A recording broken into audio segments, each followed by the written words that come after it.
There are places on Earth that leave even modern explorers baffled. From footprints 200 million years old, to stone walls carved into mountains without tools, to lakes that refuse to freeze in the Arctic, some mysteries seem to defy all logic. So settle in, take a deep breath, and prepare to journey into the unsolved mysteries of the ancient world, where every discovery raises more questions than answers. And if you like what you see, don't forget to like and subscribe before the video ends. The footprint found in 200 million year old ancient stone. Close your eyes for a moment and imagine a desert plain. The air is still, the wind whispers across red earth and gray shale. The ground beneath you has lain here for hundreds of millions of years, untouched, unchanged. And yet, hidden in this silence, there lies a mystery. A single mark, a single impression, one that looks eerily like the print of a human foot, pressed into stone long before humans were ever thought to exist. This story begins in the late 1960s, in a place called Antelope Springs, Utah. The landscape is barren, but rich in one thing: fossils. Layers upon layers of ancient shale preserve the remains of creatures that lived in warm, shallow seas more than 500 million years ago. Amateur fossil hunters often came here in search of trilobites, tiny marine arthropods that once crawled across ocean floors. They are among the earliest complex life forms we know, long extinct but beautifully preserved in rock. One day, in 1968, a man named William Meister was out exploring these ancient rocks. Meister was no professional scientist. He was a collector, a seeker, someone with curiosity in his veins. As he split open a slab of shale, he expected perhaps another trilobite, maybe a cluster of them, something to add to his collection. But what he found instead would ignite decades of debate. On the inside of the rock there was a strange impression, about 10.5 inches long, shaped, almost uncannily, like the sole of a shoe. At one end, a faint heel, at the other, a rounded toe. And beneath the heel, 2 crushed trilobites. Take that in for a moment, trilobites that lived more than 500 million years ago. And above them, what looked like the mark of a human sandal. If real, this would be impossible. It would mean that some form of human or human-like being walked across this land at a time when no mammals existed, no birds existed, not even dinosaurs had yet appeared. It would push the timeline of humanity, not back thousands of years, but hundreds of millions. Meister's discovery quickly spread. Local newspapers carried the story. People spoke of it as the Meister print, or simply the sandal print. For some, it was the ultimate proof that history as we know it is wrong, that humans, or perhaps advanced civilizations, walked the earth long before accepted science dares to admit. For others, it was nothing more than a curiosity, an illusion in stone, a trick of geology. But let us pause here and look at it slowly. The slab itself is Cambrian shale. Shale forms from mud, compressed over immense spans of time, layer upon layer. Trilobites were common in those seas, and their fossils are found throughout the Wheeler Formation. So finding trilobites was not unusual. But the sandal-shaped outline, that was something different. Scientists who examined it began to ask questions. Was it truly a footprint, or something else? A real footprint, whether from a bare foot or a sandal, should show depth. It should press into the soft mud, compressing the layers, leaving signs of weight and movement. Edges should be crisp. There should be a left print and a right print, forming a trail. But in this slab, the impression seemed shallow. The heel line, especially, looked suspiciously like a crack in the rock, one that extended beyond the supposed print. Could it be that the shape was simply a natural fracture, that layers of shale had broken in just the right way to create a human-like outline? To understand this, we must think about the patience of stone. Rocks are not lifeless. They shift, split, fracture, erode. Shale, especially, splits easily along bedding planes. When slabs break, they often do so in elongated shapes, sometimes rectangular, sometimes oval. Our minds, tuned to recognize familiar patterns, might see a foot where none exists. It is the same way we see faces in clouds, or figures in the stars. Yet, this slab carried more weight than just its outline. The trilobites beneath the heel gave it a strange power. It was not only a footprint-like mark, it was a mark that seemed to step on life. And for believers, that was enough. Creationists quickly pointed to the Meister print as proof that humans lived alongside trilobites, and therefore that the geologic timeline of millions of years was false. Alternative historians suggested it might be evidence of a forgotten civilization, one wiped out long before recorded time. Some whispered even stranger ideas, that travelers from another world or another dimension had walked here once, their steps forever preserved. Geologists, however, remained skeptical. When studied closely, the print lacked the pressure ridges and clear definition of a true footprint. No other prints were ever found nearby, and the trilobites beneath, well, fossils are often found between layers of shale, and fractures can occur above them. The heel may simply have broken through, exposing fossils beneath, at just the right place to inspire imagination. And so the debate continues. Was the Meister print a genuine human sandal print from 500 million years ago? Or was it merely a geological coincidence, stone-shaped to fool the eye? Imagine yourself there now, kneeling over the rock slab in the quiet desert, tracing your fingers over its smooth edge, looking at the tiny trilobites beneath. Part of you whispers, "This is impossible." Another part wonders, "But what if?" Because mysteries like this do not only challenge science, they challenge imagination. They invite us to ask the deepest questions. How much of our history is truly known? What if the story of humanity stretches back further than we dare to believe? What if entire civilizations have risen and fallen, leaving only the faintest marks in stone? The Meister print remains in museums, in photographs, in arguments across books and websites. But no matter what conclusion one accepts, the power of the slab lies not in certainty, but in curiosity. For every time we look upon it, we are forced to remember that the earth is ancient beyond comprehension, and that its rocks hold secrets we may never fully untangle. And so, under the calm desert sky, the footprint in ancient stone waits, perhaps a trick of nature, perhaps a forgotten story, but always a reminder that the past is deeper than we can ever dream. The pyramid beneath the lake. Picture this: the surface of a quiet lake, glistening in the soft Mexican sun. The water ripples gently, stirred by a cool breeze. Birds circle overhead. Fishermen cast their nets, waiting patiently.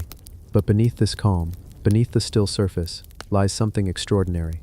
Not just a stone, not just a ruin, but the shape of an ancient pyramid, a temple swallowed by time and water. This is the mystery of a submerged pyramid in Mexico, hidden under a lake, and whispered about for decades. A monument that may rewrite what we think we know about the civilizations of Mesoamerica. The story takes us first to Lake Texcoco, once the beating heart of the Aztec Empire. Here, long before Spanish ships arrived, a city rose from the waters. That city was Tenochtitlan, a jewel of engineering, built on an island with causeways, canals, and towering pyramids. The Aztecs believed the lake was sacred. Its waters carried myths, gods, and echoes of earlier civilizations. But when the Spanish conquered Tenochtitlan in the 1500s, much of it was destroyed. Temples were torn down. Stones were reused to build cathedrals. The lakes themselves were drained to make way for the growing city of Mexico City. Yet some stories persisted, that not everything was destroyed, that somewhere, still hidden underwater, the remains of pyramids and temples waited. One of the most compelling of these tales comes from Lake Titicaca, on the border of Bolivia and Peru. But in Mexico, similar stories whisper through villages near lakes, such as Lake Cuyutseo, Lake Texcoco, and Lake Chapala. Divers and fishermen claim to see strange shapes below, rectangles, platforms, even stepped sides like those of pyramids. In 1998, a team of scientists investigating volcanic and seismic activity in Mexico stumbled upon something unexpected beneath the waters of Lake Cuyutseo. Using sonar and diving surveys, they mapped out structures that didn't look natural. Large stone blocks, aligned in patterns, rising upward like the foundations of something monumental. Locals called it the submerged temple. Imagine descending through the murky water, light filtering down in hazy shafts. You reach the lakebed, and your hand brushes against something smooth. It is not the randomness of boulders, but cut stone. And as you clear the silt, you see angles, sharp, deliberate, unmistakably human. Could this truly be a pyramid beneath the lake? If so, who built it? The Aztecs are famous, yes, but they were latecomers in the long story of Mexico's civilizations. Before them came the Toltecs, the Teotihuacanos, the Olmecs. Each left behind great pyramids, aligned to the stars, echoing with ritual. And yet, many of their cities vanished, swallowed by jungles, rivers, and lakes. If this submerged temple predates the Aztecs, it may connect to a forgotten chapter of history. Some believe it could be a remnant of a lost civilization that lived by the lakes thousands of years ago, a people erased by floods, earthquakes, or volcanic eruptions. Flood myths are universal in Mesoamerica. The Aztecs themselves told stories of previous worlds destroyed by water. The Maya spoke of cities washed away by the gods, and in almost every culture the lake, the river, or the sea was a gateway, a place where the earth could swallow entire civilizations. Could the pyramid beneath the lake be a relic of one such world, a world drowned, yet not entirely gone? Skeptics argue otherwise. They say the shapes beneath the water are natural formations, volcanic stone cracked and stacked by tectonic forces. They remind us that Mexico sits on the Ring of Fire, where earthquakes and volcanoes constantly reshape the land. Nature, after all, can mimic geometry. Lava cools into hexagonal columns. Erosion can carve rectangles and terraces. What looks like a pyramid may just be the patient hand of geology. But the sonar images, the reports from divers, and the accounts of locals say otherwise. Too many straight edges, too much symmetry, as if an architect's vision lies just below the surface. Now imagine this: a pyramid beneath the lake, forgotten by centuries, covered in algae, its steps now the home of fish, carvings smoothed by water, yet still whispering stories. What gods were once worshipped here? What rituals were performed on its summit? And who stood there, looking out over a land that has since disappeared? The idea of submerged cities is not unique to Mexico. In Cuba, off the coast of the Yucatan Channel, sonar once revealed a city-like grid beneath the ocean, giant blocks arranged in patterns too precise to dismiss. In India, off the coast of Gujarat, divers found temples beneath the waves. In Japan, at Yonaguni, divers discovered terraces and steps beneath the sea. Again and again the same pattern emerges. Civilizations advanced for their time, building in stone, only to have nature reclaim their monuments. In the stillness of night, you might wonder, what if the pyramid beneath the Mexican lake is one more piece of this global puzzle? What if it belonged to a people erased by cataclysm? What if their stories survive only as fragments in myth? Think of it: the water reflects the stars. The pyramid aligns with constellations we still see today. Perhaps its builders watched the heavens, tracking time, waiting for cycles of creation and destruction. When the flood came, their city drowned, but the pyramid endured, waiting for rediscovery. Scientists today continue to study the lakebeds of Mexico. Some dismiss the claims outright, others quietly admit the sonar images are strange, the divers' reports are difficult to explain, and local legends passed from parent to child say that once, before the floods, temples rose where now only fish swim. Whether natural or man-made, the shapes beneath the water stir the imagination. They invite us to wonder how much history lies unseen, hidden just a few meters below the surface. For every stone city uncovered in the jungle, how many more rest beneath rivers, lakes, and oceans? How many civilizations have been erased, their monuments softened by the water, their names forgotten? So the next time you see a quiet lake in Mexico, pause. Look past the ripples, the reflections, the surface calm, because somewhere below there may be a pyramid, its steps silent, its altar cold, its secrets waiting, a temple that still breathes with mystery, even as it sleeps beneath the waves. The giant handprint pressed into stone. Imagine standing before a massive wall of stone, its surface weathered by wind, by rain, by centuries of silence. At first it looks like any other cliff face, a canvas of rough texture, cracks, and shadows. But then as your eyes adjust, you see something different. It isn't a random mark. It isn't just erosion or chance. It's the impression of a hand that is far larger than yours, far larger than anyone you have ever known, and it is pressed deep into the rock as though the stone had once been soft clay. You reach out and place your palm against it.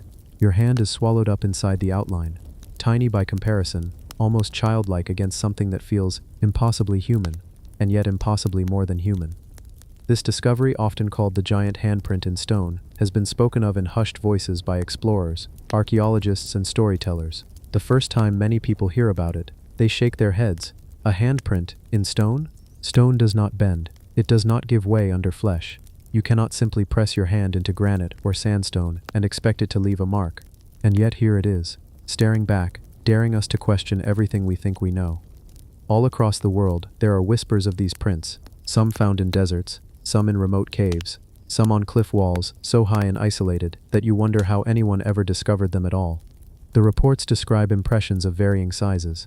Some are small, delicate, as though children had pressed their hands into wet clay thousands of years ago, leaving behind tokens of their brief existence.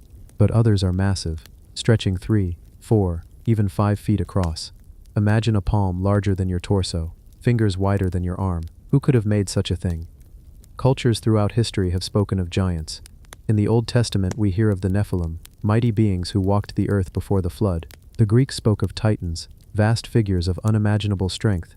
Norse myths are filled with Jotnar, towering creatures of stone and ice.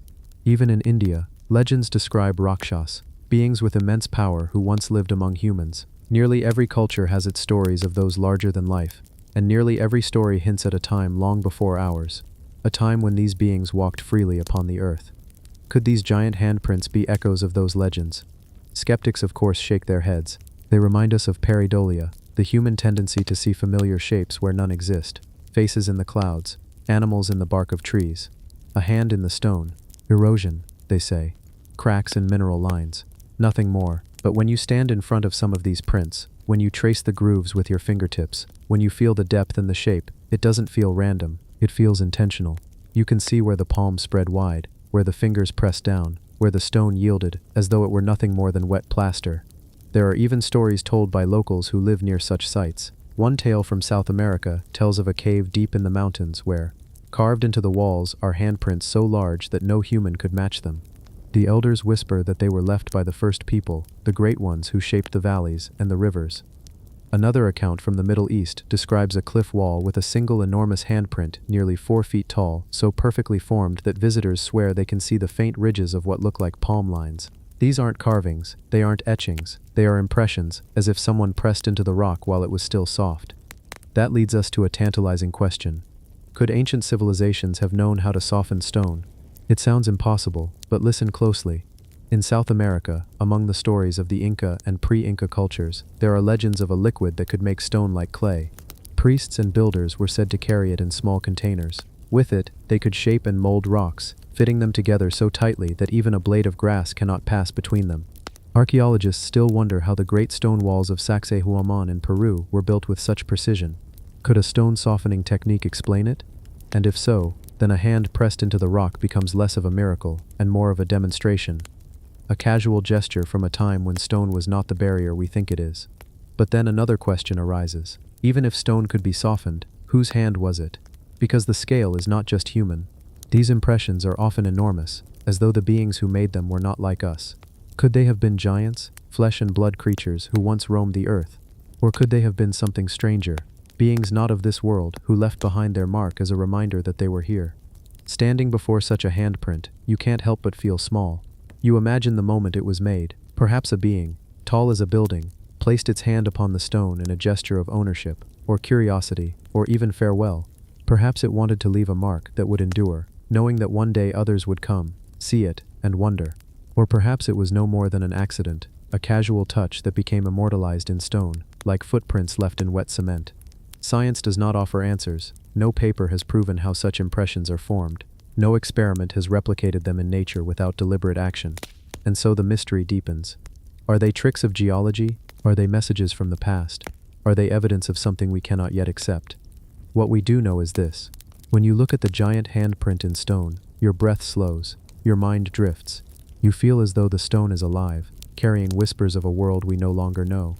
And in that stillness, you wonder if giants once walked where you now stand. Cave art that glows in the dark. Deep underground, where the air is cool and still, and the walls echo with the silence of forgotten centuries, there lies a mystery that refuses to be explained. Imagine walking into a cave, your lantern flickering, your footsteps echoing softly. The walls are covered in markings, drawings, ancient symbols left by hands long vanished.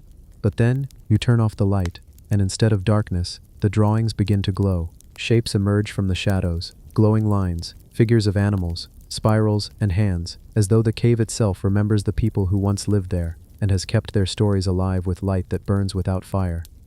This phenomenon, known simply as cave art that glows in the dark, has been reported in several ancient sites around the world. At first it seems like magic. How can something painted tens of thousands of years ago still shine with its own radiance? And what knowledge did those early artists possess that allowed them to create such an effect? These are the questions that pull us deeper into the mystery. The most famous examples are in Europe. In caves like Lascaux in France, or Altamira in Spain, Paleolithic artists left behind paintings of bison, horses, and deer that have captivated archaeologists for more than a century. But in certain chambers, researchers noticed something unusual. When the modern lights were extinguished, faint glimmers appeared. Pigments on the walls seemed to shimmer, revealing details invisible under normal light. Some of the paints contained trace amounts of minerals such as calcite, aragonite, or even phosphorescent compounds that could absorb light and release it slowly. Was this deliberate? Did the artists know that their creations would come alive in the dark? Consider what life was like then. Tens of thousands of years ago, humans entered these caves with torches made of pine resin or fat-soaked reeds. In the flickering firelight, the paintings already seemed alive, animals leaping and running as the flames danced across their bodies. But if those pigments glowed, even faintly, then the effect must have been mesmerizing, as though the walls themselves were alive, telling stories in light and shadow. Could these glowing artworks have been part of rituals? Did shamans lead their people into the caves to witness visions, guiding them with images that appeared only when darkness fell? Some researchers believe that glowing cave art was no accident. They suggest that ancient people intentionally ground minerals such as uranium oxides, phosphates, or even bioluminescent materials into their pigments. They might have discovered these properties by chance, seeing rocks glow faintly in the moonlight, or noticing how certain stones emitted light after being heated. Others argue that these paints were made using crushed shells, rare earth minerals, or even glowing fungi mixed into the mixture. If so, then what we see on cave walls is not just art, but science, a deliberate blending of natural chemistry and human creativity. The symbolism adds another layer. In many cultures, light has always been associated with the divine, with the spirit world, with the boundary between the living and the dead. Imagine entering the depths of the earth, into the womb of stone, and watching glowing handprints appear on the walls around you. It would feel as though ancestors were reaching out through time, reminding you of their presence. Perhaps that was the point, to bridge the worlds, to make the invisible visible. One of the most fascinating reports comes from caves in Sulawesi, Indonesia, where red hand stencils more than 40,000 years old are found side by side with strange symbols. Some researchers claim that when studied under ultraviolet light, traces of luminescent minerals can still be seen embedded in the paint. Another example comes from Spain's El Castillo cave, where dots and hand stencils date back at least 39,000 years. Here too, the possibility of glowing pigments has been raised, though definitive testing remains controversial. But the idea isn't limited to natural minerals. Some have proposed that ancient people may have harnessed the strange glow of bioluminescent organisms, glowing mushrooms, crushed fireflies, or even phosphorescent algae. Imagine a shaman crushing glowing beetle shells, mixing them with fat, and painting figures on the walls that glowed softly in the dark. To the people of that age, it would have been more than art. It would have been magic. Of course, there are skeptics. Many archaeologists insist that the glowing effect is simply the result of mineral deposits, accidental chemical reactions, or the way pigments interact with light today. They warn against assuming intentionality where there might be none. And yet, the placement of these glowing patterns often seems too deliberate. Spirals glowing in the deepest chambers, handprints glowing at the entrances to side passages, figures glowing on ceilings where people would have had to lie on their backs to paint. Does that sound like accident or design? It's also worth considering the psychological effect. Darkness plays tricks on the human mind. In caves, where sensory input is limited, the faintest glimmer can seem brighter, more mysterious. Ancient people might have understood this intuitively, using glow paints to enhance altered states of consciousness. Imagine a ritual in which torches were extinguished, and a group sat in silence, waiting. Slowly, glowing shapes appeared, patterns revealing themselves as though summoned from another realm. This could have been part of initiation rites, or healing ceremonies, or simply a way of connecting with forces they could not otherwise explain. Today, modern scientists try to recreate these effects. Experiments show that certain minerals, like strontium aluminate or calcite crystals, can glow for hours after being exposed to light. But what amazes us is not that it's possible, but that someone tens of thousands of years ago seems to have already known. What does that say about their understanding of the natural world, about their creativity, and about the lost chapters of human knowledge that we may never fully recover? Perhaps the most haunting thought is this: the glow still works. After tens of millennia, the pigments remain, faint but undeniable. The artists who painted them are gone, their voices are silent, their names forgotten, but their art still speaks, still shines, across the gulf of time. It is as though they knew they would not be forgotten, as though the cave itself would carry their message into the future. And when you stand in that darkness, seeing the faint light on the stone, you feel that message deep inside you. You are not alone. Others were here before you. Others reached out with hands and hearts, and they left their mark in light that refuses to die. So when we ask, why did they make cave art that glows in the dark, the answer may never be certain. Was it ritual? Was it teaching? Was it magic? Or was it simply beauty, created by people who, like us, wanted to leave something behind? Whatever the truth, these glowing artworks remind us that the past is never as simple as we imagine. And in their faint light, we are reminded that humanity's story is far older and far more mysterious than we have been taught to believe. The broken statue that heals over time. In the world of ancient mysteries, there are artifacts and monuments that seem to defy everything we think we know about stone, about matter, about time itself. They stand silent, unmoving, yet carry within them secrets that whisper of forgotten knowledge. Among these mysteries, there is a legend of a statue unlike any other. A statue that, when broken, does not remain broken. A statue that, over years, decades, or even centuries, begins to heal itself, as if the stone were alive. The story begins with accounts whispered among villagers in remote corners of the world, where ruined temples and shattered shrines lie hidden under moss and trees. People say that in one of these places, a statue stood. It was not enormous like the colossi of Egypt, nor delicate like the marble carvings of Greece. It was simple, almost plain, carved from a single block of stone. But what set it apart was this: when struck, when cracked, when weathered by time, it did not remain scarred. Slowly, almost invisibly, its fissures would begin to close. Over the years, the marks of damage would fade, and the statue would return to its original shape, as though nothing had ever touched it. The very idea is baffling. Stone does not heal, it does not grow back.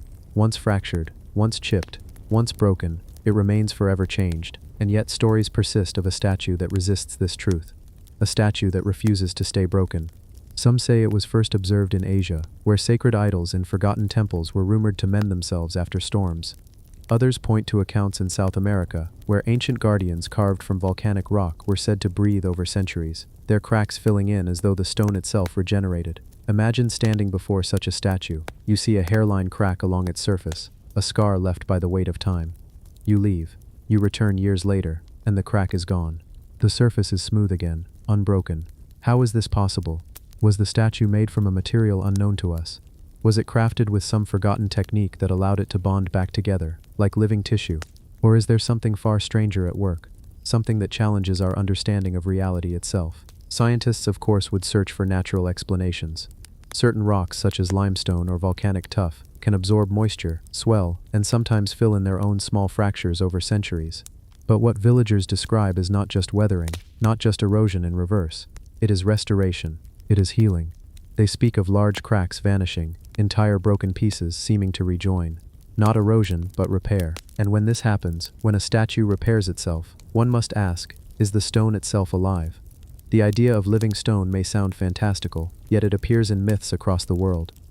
In ancient Mesopotamia, sacred idols were said to have spirits dwelling within them, spirits that sustained their form. In Hindu traditions, temple statues are sometimes believed to be infused with prana, life force, once rituals awaken them. In the Andes, the people spoke of huaycas, sacred stones and idols that were not mere objects, but beings with presence and will. Could the healing statue be one of these? A creation not just of stone but of spirit? Legends deepen the mystery. Some say the statue heals only when no one is watching, as if it resists human eyes. Others claim that its power waxes and wanes with the cycles of the moon, that its cracks close faster under the light of the full moon. A few even suggest that the statue responds to devotion, that prayers, offerings, or even the simple act of reverence can awaken its ability to mend. If true, then this is not just an object, but a presence, one that interacts with the people around it. Now imagine the implications. If stone can heal, if matter can restore itself, then what else do we not know? Could ancient builders have harnessed this ability on a larger scale? Could entire temples, entire cities, have been designed to endure forever, repairing themselves when weathered, resisting the erosion of time? We look at the ruins of today and see collapse, decay, and loss. But perhaps once, in a forgotten age, there were no ruins.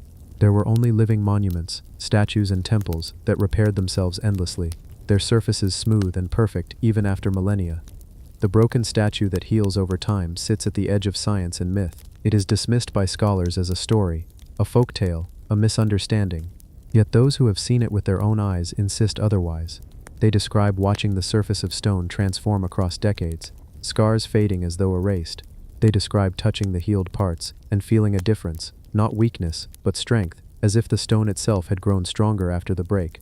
Could this be a remnant of lost technology? Perhaps an ancient civilization discovered a way to merge stone with some kind of self-repairing compound. We know that today scientists experiment with self-healing materials, concretes that fill their own cracks using bacteria, polymers that reconnect when heated. If we, with our modern knowledge, are only now discovering this, who is to say it wasn't known thousands of years ago? Perhaps the statue is not magical at all, but the last survivor of a forgotten science. Or perhaps the truth is stranger still. Perhaps stone itself, over great spans of time, has a kind of life. Not like plants, not like animals, but a slow, patient, imperceptible life. What is 1,000,000 years to a mountain? What is a crack to a boulder that has stood for ages? Maybe the statue heals because stone, in its own way, remembers wholeness, and in remembering, it restores itself. Whatever the truth may be, the broken statue that heals over time is more than an artifact. It is a symbol, a reminder that the line between life and non-life may not be as clear as we think, that even the hardest, most unmoving materials may carry secrets of renewal, of rebirth, of eternity. So picture it now, a statue, carved long ago, standing in silence. Rain falls upon it, seasons pass, cracks appear, scars form. But then slowly, Silently, they fade. The stone smooths. The statue returns. It is as if the universe itself refuses to let it remain broken. It is as if the statue remembers what it was, and chooses to become whole again. And as you drift deeper into thought, perhaps even into sleep, consider this. If a statue can heal, then what else might the world restore? What other ruins, what other fragments of history, might one day mend themselves? Perhaps nothing is ever truly lost. Perhaps, given enough time, everything returns to wholeness. And perhaps the broken statue is not just an artifact, but a lesson that even stone can heal, and so can we. The sky map found in a 5,000-year-old tomb. There are moments in archaeology when a discovery quietly changes the way we see the ancient world. Not through towering ruins or golden treasures, but through something far subtler, something that seems small at first glance, but carries with it an echo of brilliance, an echo of lost knowledge. One such discovery came from the heart of a tomb, 5,000 years old, where among the bones of the forgotten and the offerings left to honor them, there was something etched, something painted, something that appeared to be a map. Not a map of rivers, not a map of mountains, not a map of cities, but a map of the sky. The tomb was quiet, hidden beneath earth and stone for millennia, until explorers stumbled upon its secrets. When the chamber was opened, there was dust, silence, and the faint smell of age itself. And on the wall, or perhaps on a slab placed within, there was the image of stars, a scattering of circles and lines that, when carefully studied, revealed constellations. It was a sky chart, frozen in time, painted or carved by hands that lived 5,000 years ago. Imagine that, before paper, before ink, before even the written word as we know it, these people had created a map of the heavens. What makes this discovery so striking is not simply that they looked at the stars, all ancient cultures did. The night sky was their calendar, their compass, their clock. But to find such a detailed representation, so carefully placed, so eerily accurate, suggests something deeper. This was not a casual sketch. This was knowledge. Knowledge of the cosmos, recorded long before modern astronomy. When researchers began to examine the map, they found patterns that lined up with constellations we still recognize today. The Pleiades cluster, perhaps. Orion's belt. The winding sweep of the Milky Way. To stand in that tomb and gaze at the map is to realize that those ancient people, 5,000 years gone, looked upon the same stars we see now. They traced them, they studied them, they preserved them. Across all the centuries that separate us, the sky has remained the same, a bridge between their world and ours. But here is the deeper mystery. Some of the alignments in the map do not correspond perfectly to the night sky as it appears today. They correspond instead to how the stars would have looked thousands of years ago, shifted by the slow wobble of Earth's axis, known as precession. This suggests that the map is not only old, it is accurate to its own time, which means those who created it understood far more than casual stargazing. They knew the sky, they tracked its changes, they measured its cycles. And that leaves us with a profound question. How could people 5,000 years ago have such knowledge? One theory is that the tomb belonged to a priest astronomer, someone whose role was to observe the heavens and record them. Across the ancient world, sky watchers held sacred power. They predicted seasons, they guided planting and harvest, they timed rituals and ceremonies. The stars were their scriptures, the sky their library. To inscribe a sky map on the walls of a tomb may have been a way of granting the deceased eternal guidance, a chart to carry them through the afterlife, across the cosmic river, to join the ancestors among the stars. Another theory suggests that the sky map was not simply a religious or ceremonial tool, but a practical one, a way to teach others, a way to preserve knowledge. Perhaps it was a training ground for future sky watchers, an early classroom where constellations were pointed out and their meanings explained. If so, then this tomb may not have been only a resting place, but also a chamber of wisdom, a vault of knowledge meant to survive time. And then, of course, there are the more curious, more daring interpretations. Some researchers whisper that the map shows not only stars, but paths, lines that suggest movement. Could it have been a record of a comet passing, or of a rare alignment of planets? Could it even have been something stranger, a record of a celestial visitor, something in the heavens that no longer shines above us today?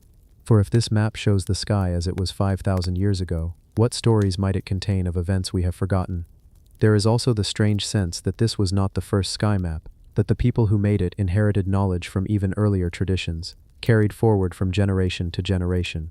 Oral histories turned into carvings, carvings turned into star charts, and star charts eventually leading us to the mathematics of the cosmos. It suggests a chain of knowledge far older than we usually imagine. Could there have been cultures before, long before, who studied the stars with precision? Could this tomb be just one link in a much greater story? Think of it this way.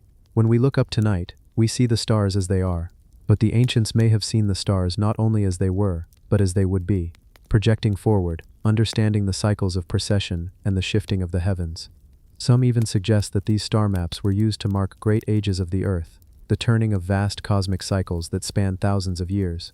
If that is true, then the tomb map was not just a record of the sky, but a record of time itself. Imagine the scene, 5,000 years ago. A night without electricity, without cities, without the noise of modern life. The sky above would have been impossibly clear, filled with more stars than most of us will ever see. A group gathers on a hilltop, pointing, tracing shapes with their hands. A teacher explains, "This cluster rises in winter, guiding the hunters. That constellation marks the flood season, bringing fertility to the land. Another constellation signals when it is time to sow seed or to harvest." They memorize these stories, they carve them, and one day those carvings end up sealed in a tomb, waiting millennia to be found. And so, here we are. We open that tomb, we study that map, and we feel a strange connection across time. The people who made it are gone, their names forgotten, their voices silent. But the stars remain, and their map remains. It is as if they reached across 5,000 years to whisper, "We too looked up. We too wondered." What is most haunting is that we still do not know why exactly the map was placed there. Was it meant to guide the soul of the dead? Was it a record for the living? Was it simply art? Or was it something else? A clue to a greater mystery, a fragment of knowledge that we have not yet fully understood. The tomb remains silent, offering no answers. The stars alone bear witness, stones that float in air, and no one knows why. There are mysteries that rest in the ground, buried beneath earth and sand, waiting for us to dig them up. And then there are mysteries that seem to defy the very laws of nature itself. Among the strangest of them all are the stories, the accounts, and even the sightings of stones that do not stay where they belong. Stones that rise, stones that hover, stones that float in the air, as if gravity itself has been silenced. Imagine walking into a quiet valley, or stepping into a remote temple, only to find a block of stone, heavy, dense, unmovable, suspended in mid-air, as if some invisible hand is holding it in place. This phenomenon has been whispered about for centuries, passed down through local legends, recorded by explorers, and occasionally even photographed in modern times. The most famous of these tales come from India, where in the town of Shivapur there rests a shrine with a peculiar stone. It is said that when 11 men place just one finger on the rock, chanting the name of a Sufi saint, the stone suddenly lifts from the ground and floats upward, weightless, before falling again when the chant is broken. The stone itself weighs nearly 200 kilograms, and yet with the lightest touch, it soars as if it were no heavier than a balloon. Skeptics say it is only a trick of balance, a coordinated push, but those who have witnessed it speak of something different. They say the stone almost pulls upward, as though resisting the earth. They say the chant resonates, that sound itself might be the key. Could it be that these stones are tuned to vibrations, that sound waves unlock a property of matter we do not yet understand? Or could it be something far older, a remnant of knowledge from civilizations who knew how to bend the laws of the world? The idea of levitating stones is not limited to Shivapur. Across the ancient world, stories persist of megaliths being moved not by ropes and pulleys, but by sound, by resonance, by a technology lost to time. In the mountains of Tibet, travelers once recorded seeing monks use great drums and trumpets to make stones rise, to float upward to cliffside monasteries. The accounts describe rhythmic chanting, horns directed toward the stone, and a slow trembling motion until the stone itself lifted, drifting upward as if caught in an unseen current. Was this truth, myth, or a mix of both? We cannot know. But the persistence of these stories, across cultures and continents, suggests something extraordinary. Imagine if such a thing were real. Imagine a people who knew how to sing to stone, how to command vibration, how to tune matter until it lost its weight. If such knowledge existed, it would explain the great enigmas of our past, the colossal blocks at Baalbek, the towering pyramids, the vast stone cities that seem beyond the reach of Bronze Age tools. Perhaps the ancients did not drag stones across the earth, perhaps they floated them. But let us step back into the mystery itself. What would it look like to see a stone float? Would it hang perfectly still, like a bird frozen in the air, or would it tremble and hum, shifting slightly, caught between forces we cannot see? Would it rise slowly, or dart upward as if tugged by some invisible string? The mind struggles to imagine it, because it defies everything we know of the physical world. Heavy things fall, that is the law, and yet here, in these stories, heavy things do not fall. The curious thing is that modern science does have glimpses of this possibility. In laboratories, physicists have managed to levitate objects using sound waves. Tiny particles, droplets of water, Even small pieces of material can be made to hover when caught in carefully tuned acoustic fields. It is called acoustic levitation, and it works because sound is not just something we hear. It is a wave, a pressure, a force. At the right frequency, sound can push against gravity. If we, with our machines, can do this on a small scale, is it so impossible to imagine that ancient civilizations might have discovered a way to do it on a larger scale? And then there are the magnetic stones. In certain places on Earth, strange rocks are said to defy gravity, rolling uphill, floating slightly above the ground, or spinning when touched. Some of these can be explained by natural magnetism, by unusual alignments of iron and minerals, but others remain less clear. Local people in these areas speak of sacred stones, stones that hum at night, stones that lighten in the hand as though their weight changes with the moon. Legends also tell of floating stones used in ancient construction. In parts of South America, elders speak of ancestors who moved stones like feathers, who struck them with rods or chanted until they lost their heaviness.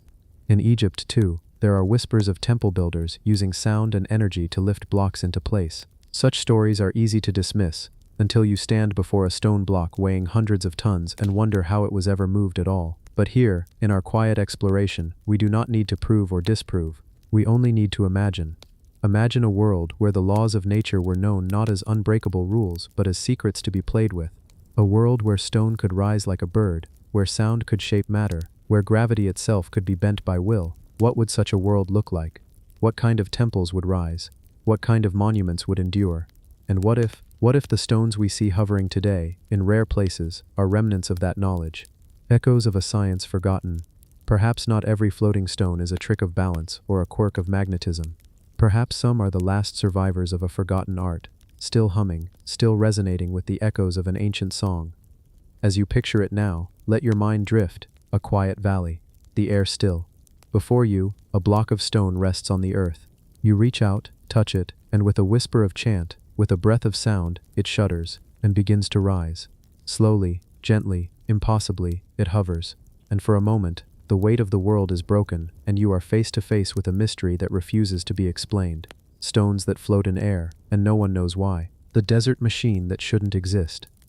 In the endless silence of the desert, where the wind shapes dunes into waves and the horizon stretches into infinity, there is a place where something does not belong.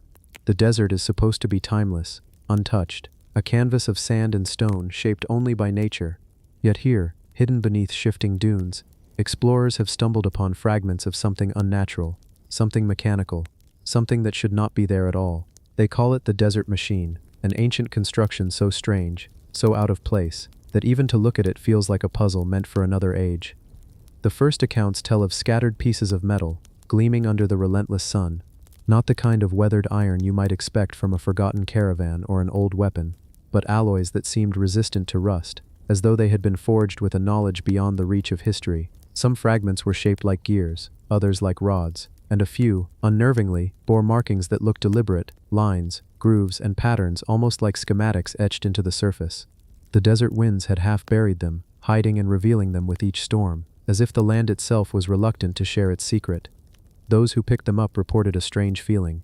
The metal was cool, even under the blistering sun. It hummed faintly, like a vibration in the fingertips, as though it were not quite dead matter, but something still alive. Scientists who examined the pieces were baffled. The alloys did not match anything known from ancient times. Some seemed closer to modern aerospace materials than to anything you'd expect in a desert ruin. Yet here they were, buried in layers of sand and stone, thousands of years old. But the mystery deepens. Locals speak of a structure buried deeper still, something vast and half buried beneath the desert floor. Some call it a wheel, others say it is a lattice of interlocking parts, like the skeleton of a colossal machine. It is said that when the sand shifts, the top of it is exposed, revealing what looks like a perfectly circular design, its edges precise, its shape too exact to be natural. Those who have seen it say it resembles a great gear, lying silent and motionless, as though waiting for a hand to turn it again. The mind reels at such an idea. A machine, in the heart of the desert, older than history itself. What purpose could it have served? Was it meant to draw water, to harness energy, to open some hidden passage? Or was it something far stranger, a device from a time before our time, when the earth was ruled by a civilization long forgotten? Some even whisper that it is not of this earth at all, that it fell from the sky, a fragment of something larger, a machine from the stars that broke apart and was swallowed by the desert sands. There are stories of strange phenomena near the site. Compasses spin erratically. Birds avoid flying overhead. Travelers have claimed that their watches stopped ticking, or that they felt dizzy when they stood too close. At night, some swear the machine glows faintly, a low blue light seeping through the cracks in the sand, as though something beneath still stirs. Whether these are myths or misinterpretations, no one can say for sure. But in the quiet of the desert night, with the stars stretched out like a dome above, the thought of a buried machine humming in the darkness feels less like fantasy and more like inevitability. Imagine it now. Sand stretching endlessly in all directions, the heat of the day giving way to the cool of night. And there, half covered, the outline of something impossibly precise. You brush away the grains of sand, and your hand falls upon smooth metal, not rough stone. You trace the edge of a circle, and it continues, unbroken, larger than you can see. The desert whispers around you, and you realize you are standing on something vast. A machine, waiting, watching. What could it have done? Some researchers imagine it was an energy device, harnessing forces of the earth we no longer understand. The desert is filled with natural power, geothermal heat, magnetic anomalies, even the resonance of sand itself. Could it be that an ancient people learned to tap into this, building a machine that drew upon the very pulse of the planet? Others believe it was astronomical, a great mechanism to track the heavens, turning in rhythm with the stars, charting cycles lost to us now. And then there are the more unsettling theories, that it was a weapon, or a gate, something never meant to be reawakened. In many ancient myths, deserts are places of trial, places where gods hide their secrets. The sands cover what is not meant to be found. Think of the great Sphinx of Egypt, buried to its neck in sand until modern times. How many other wonders lie just beneath the surface, their secrets waiting for the right eyes to uncover them? If the desert machine is real, it may be one of these forgotten wonders, a relic of a time when machines were not just tools, but symbols of power, of knowledge, of connection between man and cosmos.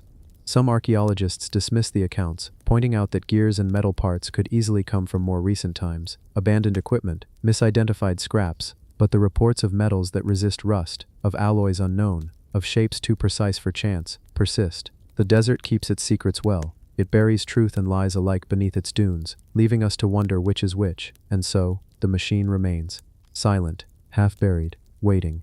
Every storm shifts the sands, and perhaps one day it will be fully uncovered. Until then, it rests like a dream half remembered, impossible, yet unforgettable. The desert itself seems to guard it, as though the winds and the dunes are its keepers. A black box sealed in stone, never opened. In the silence of the underground world, far from the noise of the surface, explorers claim to have found something that defies explanation. Not an artifact lying loose among the rubble, not a carving, not a tool, not even the bones of some long-dead creature, but a sealed object, a black box, encased entirely in solid stone, untouched, unbroken, unreachable. It sits there as if locked away on purpose, as if whoever placed it inside the rock wanted it hidden from every eye, every hand, every age that would follow. And perhaps most unsettling of all, it has never been opened. The story begins with quarry workers, men who were breaking stone in search of usable material. They cut deep into the rock, expecting nothing more than layers of mineral, veins of quartz, or fossilized remnants of ancient seas. But instead, their tools struck something unusual. The sound was different, a sharp ring rather than a dull crack. When they cleared away the dust, they found it, a perfect black shape embedded in the rock itself. At first they thought it might be obsidian, or a pocket of dark crystal, but as they cleared further, they realized it was something else entirely. The edges were too sharp, the surface too smooth. It was not stone, not crystal, not anything natural. It was a box. Imagine standing there in the dim light of the quarry, staring at this impossible thing. The rock around it dated back millions of years, formed in layers long before human civilization even existed. And yet here was an object, geometric and deliberate, locked inside as though time itself had been folded around it. How could it be? Scientists were called in. Geologists examined the stone, confirming its age. Ancient, unthinkably ancient. The box itself was harder to classify. It appeared to be made of a black material, smooth as glass, yet not glass. It did not scratch easily. It did not shatter. Under microscopes, its surface was uniform, almost engineered, as though poured or forged in some way we do not fully understand. Some suggested it was metal, but it lacked the corrosion or tarnish expected from something buried for so long. It was pristine, as though untouched by the ages. The most baffling part was its placement. The box was not resting in a cavity, not slipped between cracks. It was fused directly into the stone, as though the rock had grown around it, or as though it had been placed there when the stone was still molten. But that would mean it had been sealed away millions of years ago, long before any human hand could have crafted it. And yet, there it was. Attempts to extract it failed. Every time workers tried to chip away the surrounding rock, the stone seemed to resist, crumbling in unpredictable ways, as if protecting the object inside. Some began to whisper that the box did not want to be freed. Others believed it was dangerous, that it had been sealed for a reason, and disturbing it might unleash something best left untouched. So it remained, half visible, half hidden, an eternal question sealed in stone. What could be inside? Theories range from the simple to the extraordinary. Some imagine it might be a container of knowledge, scrolls, tablets, or even technology from a forgotten civilization. A time capsule, left behind for a future humanity to find, though impossibly ancient. Others speculate it could be something far stranger, a power source, an energy core, even a device not of this earth at all. The very shape of it, smooth and geometric, calls to mind the deliberate work of minds not bound by our history. There are those who compare it to myths of forbidden objects, sealed away to prevent their use. Ancient legends speak of caskets, jars, and chests that must never be opened, for they contain things that could change the world or destroy it. Pandora's box, the Ark of the Covenant, the sealed caskets of forgotten kings. Could this black box be another of these hidden vessels, its secrets locked away for reasons we may never comprehend? And then there are those who take comfort in its mystery. Perhaps it was never meant to be opened. Perhaps its value lies in the very fact that it resists us, that it refuses to yield to our endless hunger for answers. In a world where so much has been mapped, charted, dissected, and explained, the black box remains silent, a reminder that the universe still holds mysteries beyond our reach. Picture it now, deep underground, in a chamber of rock formed long before the rise of human civilization. The air is still, heavy with the scent of stone and dust. In the wall of the quarry, half buried, half exposed, rests a perfect shape, black, smooth, impenetrable. Your fingers brush the stone around it, rough and ancient, then trace the surface of the box itself.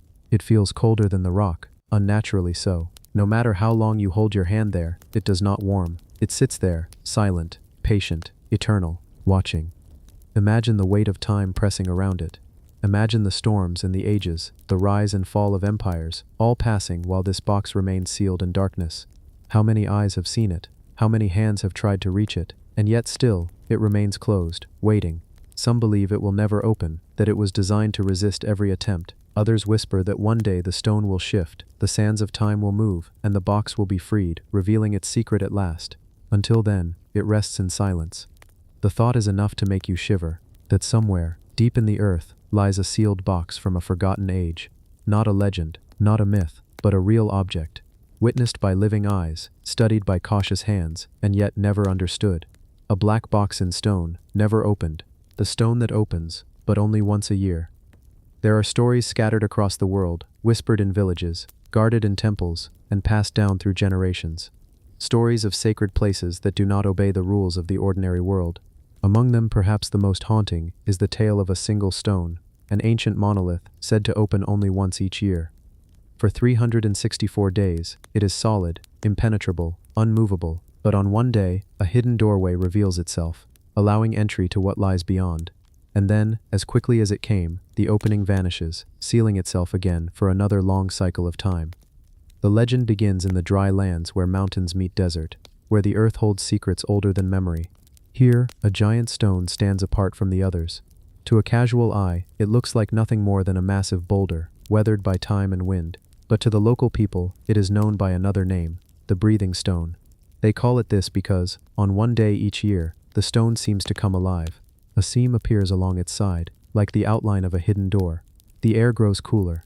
The stone hums faintly, as though drawing breath, and then, without any hand to move it, the door slowly parts, revealing a dark passage within.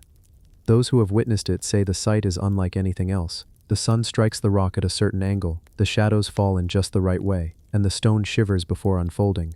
It is not carved by modern tools. It is not forced by human hands. It simply moves, as if following some ancient rhythm tied to the cycle of the earth, the stars, or perhaps even the breath of time itself. Inside, they say, lies a chamber, cold, echoing, and filled with symbols no one can read. Some report strange carvings of spirals and constellations etched into the walls. Others whisper of objects left inside, untouched for centuries, glowing faintly in the darkness. But here is the unsettling truth. No one is ever allowed to linger long, because as soon as the sun shifts, as soon as the earth moves out of alignment, the stone closes again. Anyone still inside when it seals is lost forever.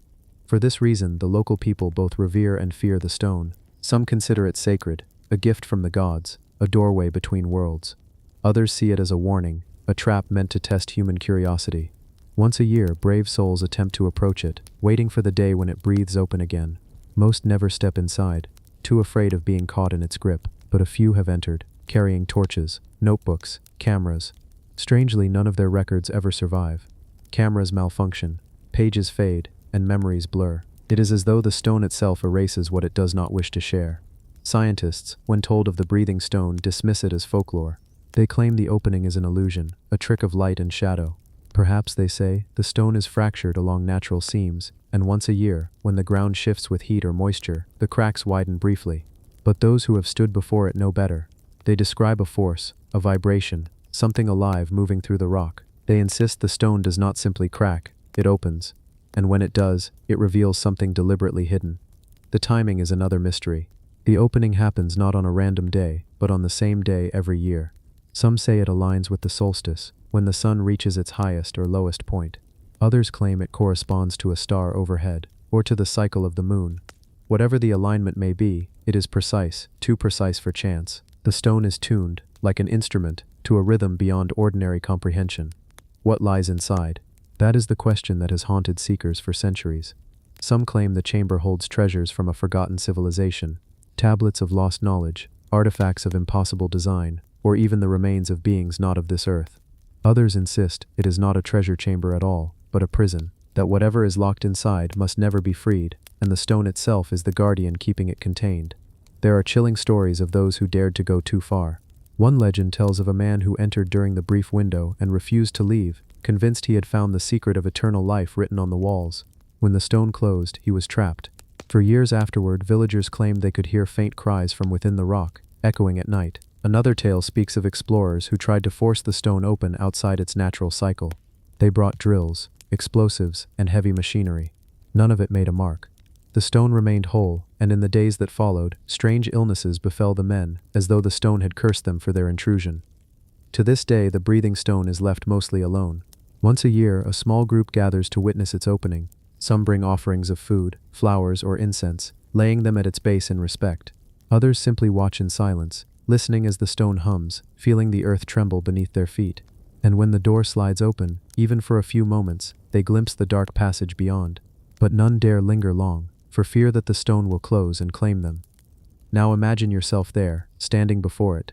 The desert is quiet, the air dry, the horizon painted with fading sunlight. Before you stands the massive stone, still and lifeless. Then, as the last light of day strikes its side, the faint outline of a doorway appears. The ground hums softly beneath your boots. Dust shakes loose from the cracks. Then slowly, impossibly, the rock parts. The opening is narrow, dark, beckoning you forward. Do you step inside?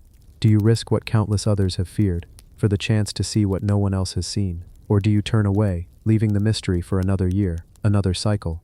The stone will not answer. It breathes once a year, and then it sleeps. It waits in silence, keeping its secrets locked away. And perhaps that is the true gift it offers. Not what is inside, but the reminder that there are still doors in this world we cannot open, mysteries we cannot force.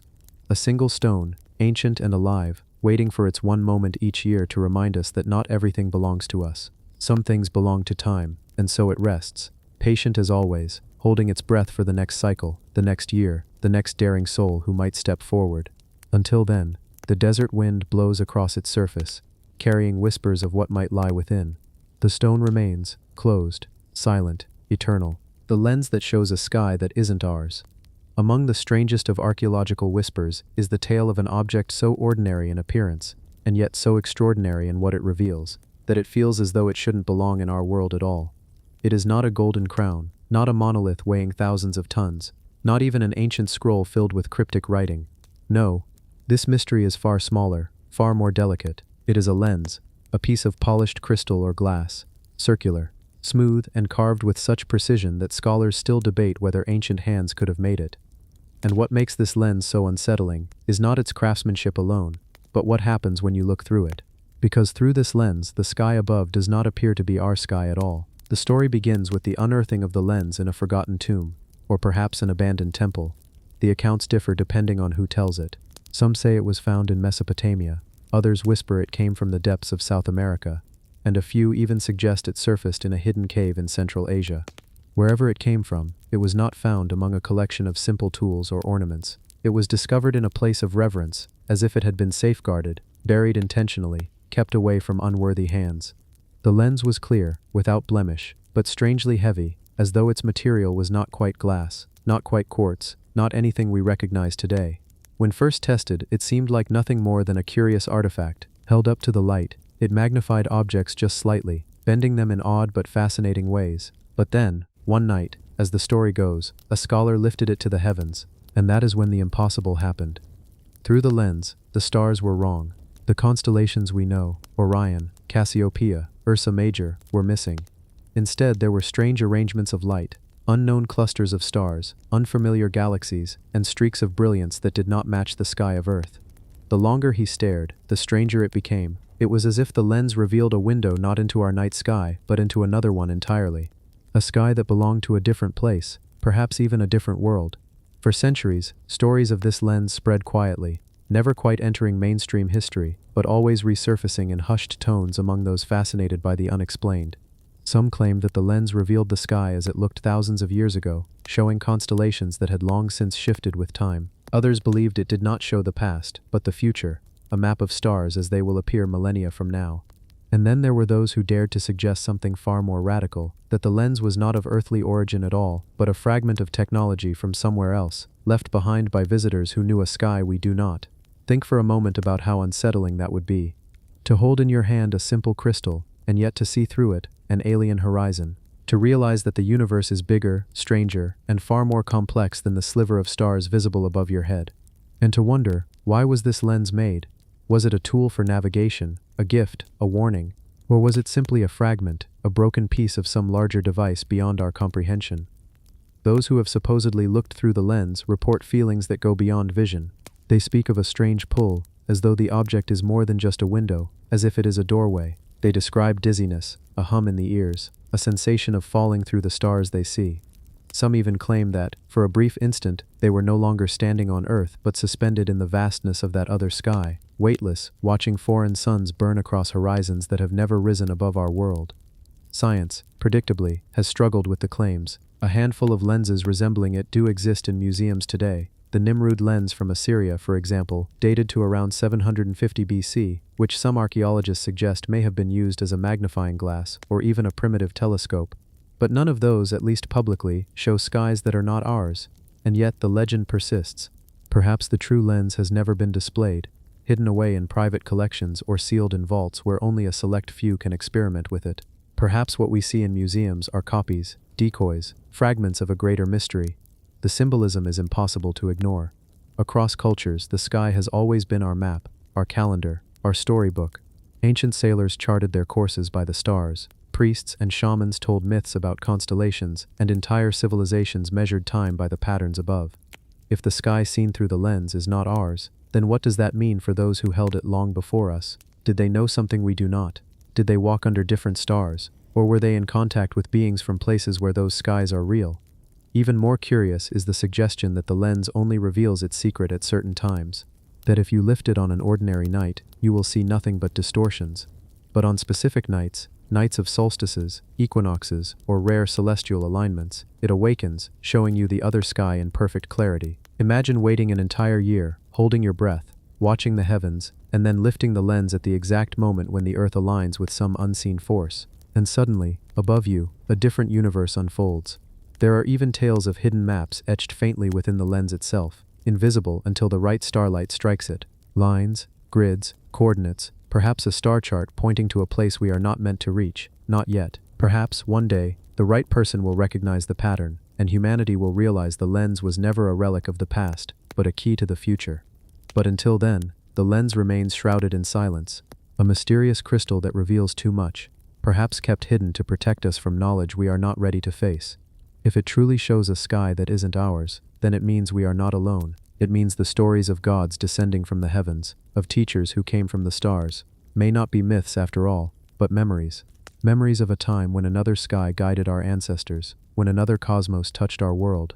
And so the lens waits, as it always has, waiting for the one who dares to look too closely, waiting for the right night when the stars align, waiting to remind us that our sky is not the only one, and that perhaps, beyond the veil of what we see, there are other worlds watching us still. The forest, where metal grows like trees. There are many stories about forests across the world, some filled with towering trees, others filled with legends of spirits and hidden beings. But there is one tale, buried in whispers of archaeology and folklore, that is stranger than most. It is the story of a forest where metal itself seems to grow like trees, sprouting from the earth in shapes that mimic branches, roots, and trunks, as though nature itself had decided to sculpt the elements into forms that defy everything we understand. The first accounts speak of explorers entering a remote woodland, the location carefully hidden in old records, described only as lying beyond mountains, where few people had dared to wander. Within this forest, the ground itself glittered with strange outcroppings, not of stone, but of dull silvery strands rising up like the veins of trees. In some places, the metal curled and twisted into spirals, resembling roots breaking free from soil. In others, entire trunk-like columns had formed, with branch-like extensions stretching out, hollow inside like the rings of a real tree. The explorers described it as eerie, almost lifelike, as though they were not walking among plants, but among metallic imitations of a forest that had once lived and fossilized into something otherworldly. At first, one might think of ordinary mineral veins or crystallized formations which are common in caves or mountain ranges. But these were different. They did not follow natural fracture lines. They rose vertically from the ground, some standing nearly the height of a man, others lying broken on the forest floor like fallen branches. A geologist who studied samples claimed the metal was unusually pure, unlike the typical ores buried deep in rock. It seemed refined, as if smelted, yet no furnaces, no forges, no human hand had been near them. Nature had done the refining on its own, or so it appeared. Legends among local people whispered that the forest was alive in ways beyond ordinary growth. They said the earth there remembers, that the roots of trees long vanished had absorbed not water but metal, turning their veins into shining relics of another age. Some suggested that this was no ordinary forest at all, but a remnant of a time before the last great cataclysm, when the earth may have grown differently, when the balance of life and mineral was not what it is today. In hushed tones, elders spoke of trees that once grew with metallic bark, their leaves shimmering like blades, their roots digging deep into the ground like cables. When those trees died, they did not rot, they simply hardened into eternal skeletons, reminders of a world we can barely imagine. Archaeologists who stumbled upon fragments of these metal tree forms puzzled over them endlessly. Could it be some forgotten experiment of early metallurgy, where ancient people attempted to shape nature itself into a forge? If so, how did they manage to purify metal into organic shapes without heat, without hammer, without fire? The pieces they examined were seamless, as if they had never been cast or welded, but had grown whole in place, atom by atom, layer by layer, the way wood rings form inside a tree trunk. And here lies the strangest detail. Some of the so-called branches bore markings, not cracks, not random scratches, but lines etched so finely they resembled patterns, spirals, grids, even star-like symbols, repeating along the metal as though the very material carried memory within it. To some, this looked like natural crystallization. To others, it looked like language. Could the forest itself have been trying to write, recording the ages it had witnessed, writing in a script of metal that no one could read? The forest of metal has long been associated with stories of unusual sounds. Travelers claimed that when the wind blew across the metallic trunks, the entire place sang. The notes were low, hollow, haunting, echoing like the tones of massive chimes. Some said that standing there felt like being inside a giant musical instrument, as though the forest was alive, humming to itself, speaking in a language of resonance that only the earth could understand. What makes this mystery deeper is that the forest appears to resist decay. Where ordinary wood crumbles, these metallic structures remain untouched by centuries. Rain does not corrode them, fire does not consume them, and even tools struggle to cut through their forms. They are immovable, stubborn, as though they were planted by hands not of men, but of something far older, something with knowledge of shaping matter beyond our own. In modern times, some scientists speculate about natural electrochemical processes, the slow deposition of metals by groundwater, forming dendritic patterns that mimic organic growth. Such things are known to happen on a small scale, creating branching forms in crystals or thin metallic growths on rock surfaces. But never before, and never again, has there been a place where these processes scaled to the size of a forest, creating trunks as wide as shoulders, roots that twist through the ground, and hollow columns that look like trees of iron and silver. And then, there is the strange energy. Accounts tell of compasses spinning wildly within the forest, as though magnetism itself is disturbed by the presence of so much metal. Some say electronic devices flicker, batteries drain, and a faint static can be felt in the fingertips when touching the metallic bark. Could the forest be a natural conductor, a forgotten machine grown out of the soil, humming with forces we do not yet understand? There are those who whisper that the forest was never meant to be found, that it is a remnant of another age, not a natural wonder, but a ruin, a living machine disguised as trees, left behind by an advanced civilization that used the earth itself as a workshop. Perhaps they shaped the ground to grow the resources they needed, the way we plant orchards and fields. If so, the forest is not simply an accident of geology, but the bones of a technology so advanced it became indistinguishable from nature itself. Imagine walking there under moonlight, the air still, the metallic trunks gleaming faintly, as though reflecting a sky that is no longer ours.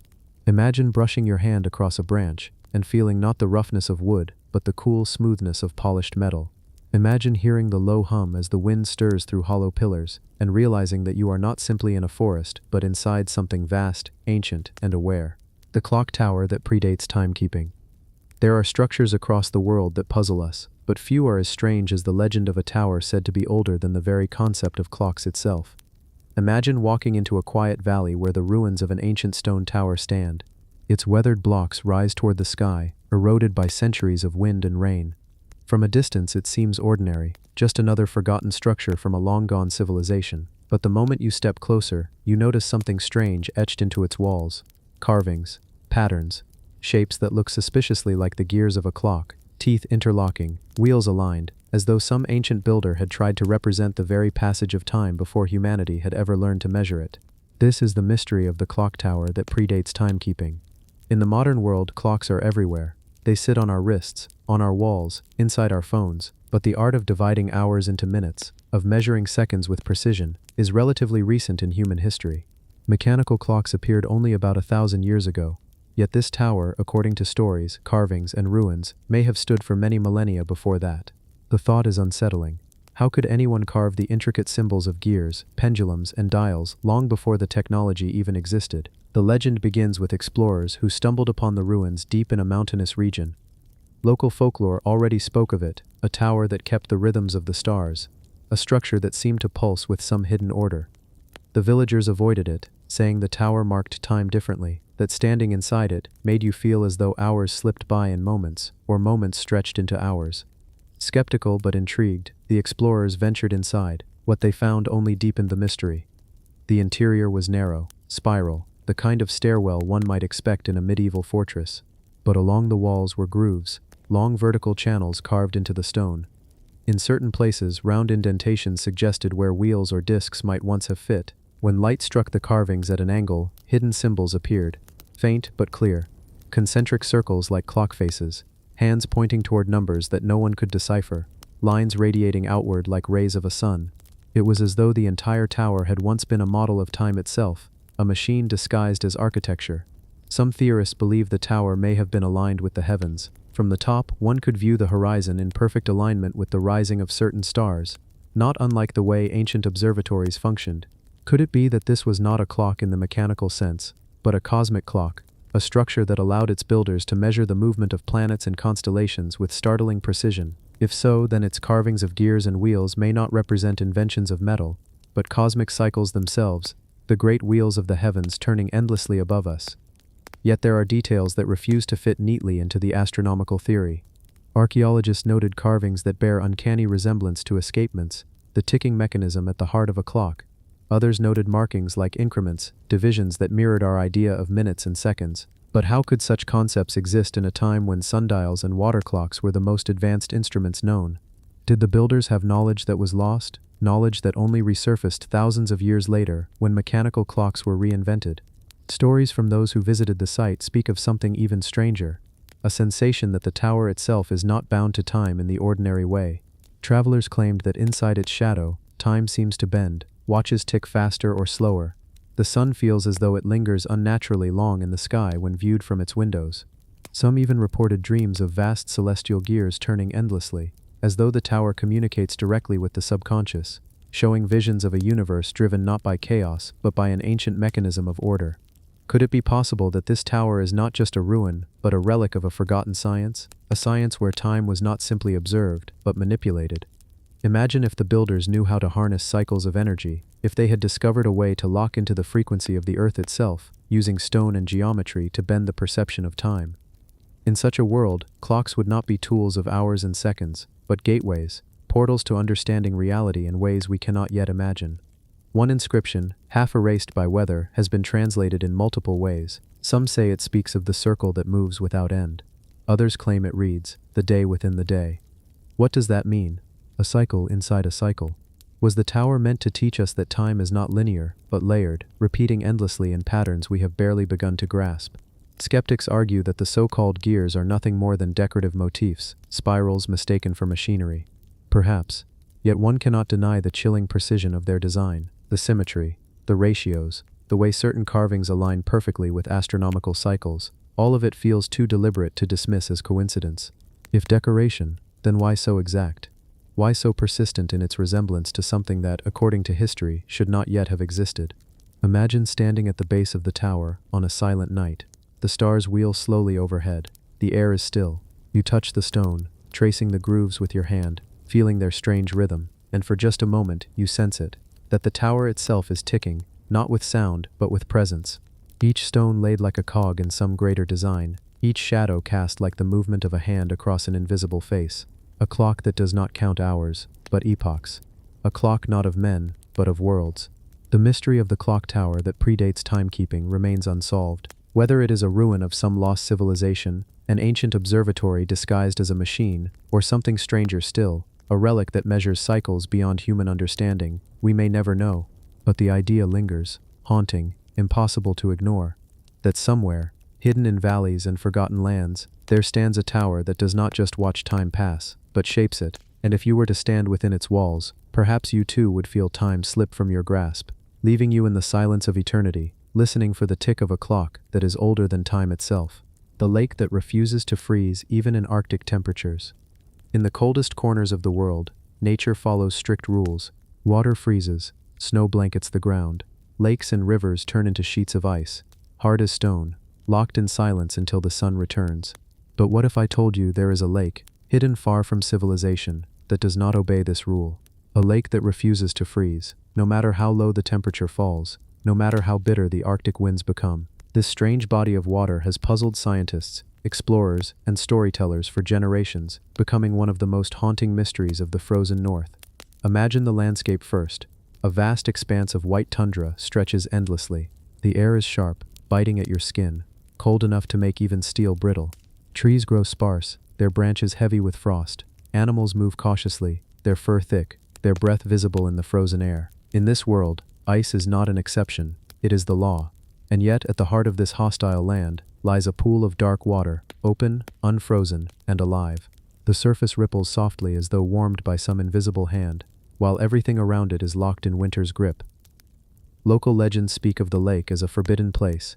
Indigenous peoples gave it names that translate roughly to the breathing water, or the warm eye of the earth. Some say it was created by the gods to remind mankind that nature still holds secrets beyond comprehension.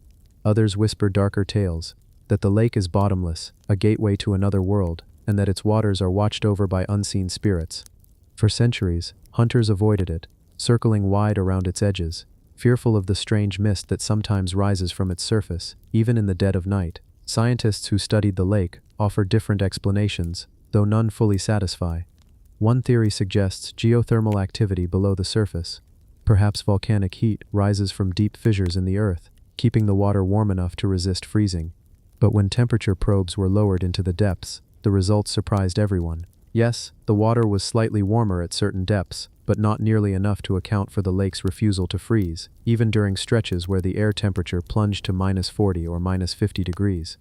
Another theory proposes unusual salinity. Salt, after all, lowers the freezing point of water. Oceans remain liquid under ice because of this. But the lake's water, when tested, revealed only mild mineral traces, not nearly enough to explain its defiance of winter. Even stranger, the water remained drinkable, fresh, with only a faint metallic taste, not the briny tang one would expect of seawater. Then there is the question of movement. Water that constantly flows is less likely to freeze. Could underground currents feed the lake, stirring it constantly, preventing ice from forming? Researchers dropped weighted instruments to detect currents, and while subtle movements were recorded, They were nothing compared to the turbulence needed to stop a lake of this size from freezing solid. So what then? Could it be something we do not yet understand, a property of the Earth itself, or even something beyond science? Some scientists speculate about magnetic anomalies in the region, pointing to unusual compass readings near the lake. Others whisper of methane releases trapped in the Earth, bubbling upward, subtly warming the water. But each of these explanations solves only part of the puzzle, leaving the bigger question unanswered. Why does this lake resist the cold when every other body of water around it surrenders? Standing on its shores, one feels the strangeness immediately. The silence of the Arctic is heavy, broken only by the crunch of boots in snow. And yet, here at the lake's edge, the silence is different. Birds linger nearby even in the dead of winter, a rare sight in such conditions. The water reflects the pale light of the sun like a dark mirror, rippling gently while everything else is locked in place. Sometimes a faint steam rises, curling like ghostly fingers into the air. Visitors often describe a sense of unease, not fear exactly, but awareness, as though the lake is watching, waiting. Folklore expands upon this unease. According to one tale, the lake marks the resting place of a giant spirit who sleeps beneath the earth. His body is so vast that the heat of his breath rises constantly, keeping the waters from freezing. Another legend claims the lake is a portal, an entrance to the underworld, and that the warmth comes not from geothermal heat, but from another dimension altogether. When the wind is still, elders say, you can hear whispers rising with the mist, voices carried from realms beyond our own. Curiously, modern explorers have reported strange sensations after spending too long at the site. Watches stop, cameras malfunction, batteries drain faster than normal. A few even speak of disorientation, as though time itself feels slower or faster near the water's edge. Is this simply the result of harsh conditions, the cold playing tricks on the mind, or is there something deeper at work? The lake that refuses to freeze forces us to confront how little we truly know about our planet. We like to think we've measured and explained everything, mapped every phenomenon, but places like this remind us that mysteries remain. Some are hidden in the depths of jungles, others in deserts, and some in the frozen silence of the Arctic. Here, in this lonely place, the laws of nature appear to bend, and whether the explanation is geological, chemical, or something more mysterious, one fact remains: no one has fully solved it. Picture it now as you drift into thought, a vast white wilderness, silent, endless, and in the middle of it, a pool of dark water, defiant, alive, refusing to obey the rules of ice and snow. The longer you imagine it, the more unsettling and beautiful it becomes, a reminder that not everything yields to reason, and not every secret of the earth has been revealed. Some places, perhaps, are meant to remain questions, quiet puzzles waiting in the snow, reminding us that the world still holds wonder. The lake will continue to ripple through winters and summers, through storms and stillness. It will breathe mist into the frozen air, puzzling all who approach it. And maybe that is the lesson, that not all mysteries exist to be solved. Some exist to be witnessed, to remind us that the earth itself still carries stories too vast, too ancient, and too strange for us to fully understand. The wall that shouldn't exist. High in the jagged ranges where the wind speaks in whispers and the clouds cling to stone like soft wool, there exists a wall. Not just any wall, but one that should not exist at all. Carved into solid mountain rock, it stretches across a cliffside, as if the mountain itself had decided to divide the world. And yet, there are no signs of chisels, hammers, or any tools. No traces of camps, no remnants of ancient machinery, no carvings that hint at human hands. It is as if the stone itself remembered some forgotten plan, some purpose beyond comprehension. Imagine approaching it. The air thins as you climb, and every breath tastes faintly of minerals and frost. Beneath your feet, scree shifts with each step, loose stones tumbling down into the abyss. And then, through the mist and cloud, the wall appears. Abrupt, impossibly precise, and impossibly smooth. Its edges are unnaturally straight, its height formidable, stretching up higher than the tallest pines. The surface gleams faintly when the sun catches it, at just the right angle, a sheen that is neither wet nor reflective, only there. You reach out, fingers brushing the cold stone, and feel a vibration that isn't your pulse, a subtle hum that seems to come from deep within the mountain itself. For centuries, explorers, mountaineers, and scholars have debated its origins. Some suggest it is a natural phenomenon, a geological miracle, layers of rock compressed in such a way that erosion left this perfect vertical seam. But the wall defies even the most patient eyes. Natural forces rarely create lines this precise, this continuous, this straight across hundreds of meters of mountain face. It does not bend, it does not taper. It simply is, cutting across the mountains like a blade frozen in stone. Legends grow where explanation fails. Locals speak of the wall as a boundary, a line drawn by ancient gods or spirits to separate realms. Some whisper that crossing it is forbidden, that those who do so vanish or return changed, speaking in riddles and trembling with awe. One story tells of a shepherd who approached it during a storm. Lightning struck the cliffs, thunder shaking the earth, and yet the wall remained untouched, impervious. He swore he felt a presence, a gaze, as if the mountain itself was aware of him, and he never returned to that side of the valley again. Scientists have tried, of course. Surveys, rock analysis, carbon dating of nearby soil, even aerial scans. Nothing explains it. The stone is ordinary enough, common to the region, yet the formation is impossible by any known natural process. No tool marks, no joint lines, no evidence of construction. Measurements reveal an almost eerie perfection, straightness maintained over hundreds of meters, corners at precise right angles, edges that seem too deliberate to be left by wind and erosion alone. And yet it exists. You can touch it, trace the line with your hands, feel the coolness of ancient stone that has resisted millennia. It is solid, silent, patient. The wall holds no secrets openly, it reveals nothing. And this is perhaps the most haunting part, the impossibility of it. It forces anyone who gazes upon it to pause, to acknowledge how little they understand, how small human effort is against the enduring patience of nature, or perhaps against forces we have not yet comprehended. Imagine spending a day there. Morning fog rolls over the cliffs, dampening sound, softening the edges of the world. Birds wheel around the peaks, circling the wall, indifferent. In the afternoon, clouds clear, and sunlight strikes the vertical expanse, revealing patterns in the rock that seem almost intentional. A rhythm, a cadence, like a silent code written in stone.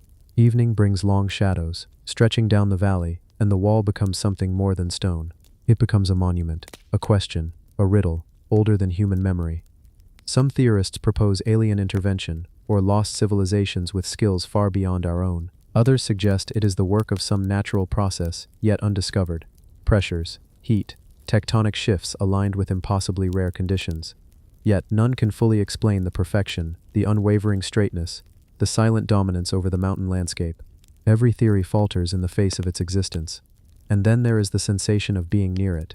Many who linger report a strange calm, almost meditative. Time seems slower, the wind quieter, the mountains heavier with meaning. Some speak of subtle sounds, not echoes of their own movements, but a soft hum, a vibration that resonates in the chest, in the bones. Others feel eyes upon them, not of humans or animals, but of the mountain itself, patient and eternal. Walking along its base, you notice the small things, a bird perched on an impossibly thin ledge, grass growing where none should survive, the faint scent of minerals and earth rising from cracks in the stone. And as night falls, the wall merges with shadows, becoming less a structure and more an idea, a question carved in the very bones of the planet. How is this possible? Perhaps the greatest mystery is that it does not need to be understood.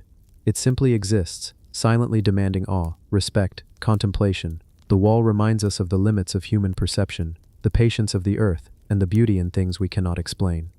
In its presence, one cannot help but feel both humbled and curious, aware that the world holds corners untouched by explanation, lines drawn by forces beyond comprehension. Picture it now, as you drift through thought, a cliffside rising into clouds, a wall that should not exist, impossibly straight and calm, ancient stone resonating with the slow heartbeat of the mountains. The wind brushes softly against your face, carrying whispers of questions with no answers. The longer you imagine it, the more still you feel, and the more the world seems to stretch, quiet, vast, and full of wonder. And perhaps that is the lesson. Not every marvel is meant to be solved. Not every riddle answered. Some exist simply to remind us that the earth is older, stranger, and far more patient than we can imagine. The wall will remain there long after we have come and gone, watching over the mountains, keeping its silent secret, waiting for those who seek, and those who simply choose to marvel. The stone that sings only during solar eclipse. In a remote valley, where the mountains meet the sky, and the wind carries whispers from centuries past, there exists a stone unlike any other, ordinary in appearance, yet extraordinary in essence. To the untrained eye, it is simply a slab of rock, rough and weathered, resting atop the ground like countless others. But once every few years, when the sun and moon align in the rare, fleeting magic of a solar eclipse, the stone awakens. It sings. Imagine the landscape first. The valley lies quiet, wrapped in the soft green of moss and the muted brown of earth. Trees sway gently, their leaves brushing against one another like soft conversation. Birds have fallen silent, as if sensing the coming anomaly. The air carries a faint metallic tang, the scent of minerals warmed by sunlight. For most of the year, the stone does nothing but exist, weathering rain, frost, wind, and snow. Yet its silence is deceptive, for it holds a secret, a voice hidden beneath its cold, rough exterior, waiting for the precise moment of celestial alignment. Locals tell tales of the stone, passed down in hushed tones around fires or during quiet evenings under the stars. They call it the moon's whisper or the eclipse stone. Some claim that its song is not merely sound but a vibration that resonates within the chest, stirring emotions too deep for words. Others speak of visions, fleeting glimpses of past or future, of distant lands, of events unseen, all carried in the resonance of its song. For generations, people have traveled to witness it, driven by curiosity, devotion, or sheer wonder. The stone itself is unremarkable in color, shades of gray, flecked with veins of quartz. Its edges are smoothed by time, eroded by centuries of weather. Yet there is a symmetry to it that feels almost deliberate, as though the stone were placed there with intention. During the eclipse, however, light falls upon it differently, shadows align, and the surface seems to shimmer, tiny patterns appearing and disappearing like fleeting secrets etched in its body. Then, with the precise moment when the sun is fully obscured, a sound emerges. It begins as a whisper, almost imperceptible, like the rustling of leaves. Then gradually, it grows into a low, resonant hum, rich and melodic, vibrating through the ground, through the rocks, through the very air around it. Each note seems to tell a story older than the mountains, older than the valley, older than human memory. Some describe it as a chorus of voices, others as a single voice, pure and clear, singing songs of light, shadow, and time itself. Scientists who have visited are baffled. Acoustic measurements confirm that the stone emits vibrations, but only during the eclipse, not before, not after. Attempts to reproduce the conditions artificially, shining intense light, using mirrors, mechanical simulators, fail every time. The phenomenon is tied to the alignment of celestial bodies, the rare dance of sun and moon. Geologists theorize about unusual mineral properties, vibrations triggered by shifts in gravitational pull, or resonances amplified by solar radiation. Yet none fully explain the haunting beauty of its song. Travelers who have heard it speak of strange sensations. Time seems to stretch and fold, moments drawn out into eternity. The song feels alive, moving around and through the listener, tickling memory, stirring imagination. Some report visions, a child walking through ancient forests, a storm forming over the sea, an uninhabited city long lost to time. Others feel a profound calm, a quiet understanding of life's impermanence and the earth's enduring patience. The stone's song is brief, lasting only as long as the totality of the eclipse, a few fleeting minutes when the sun is hidden and the sky turns an impossible shade of dark blue. And then, just as suddenly as it begins, it stops.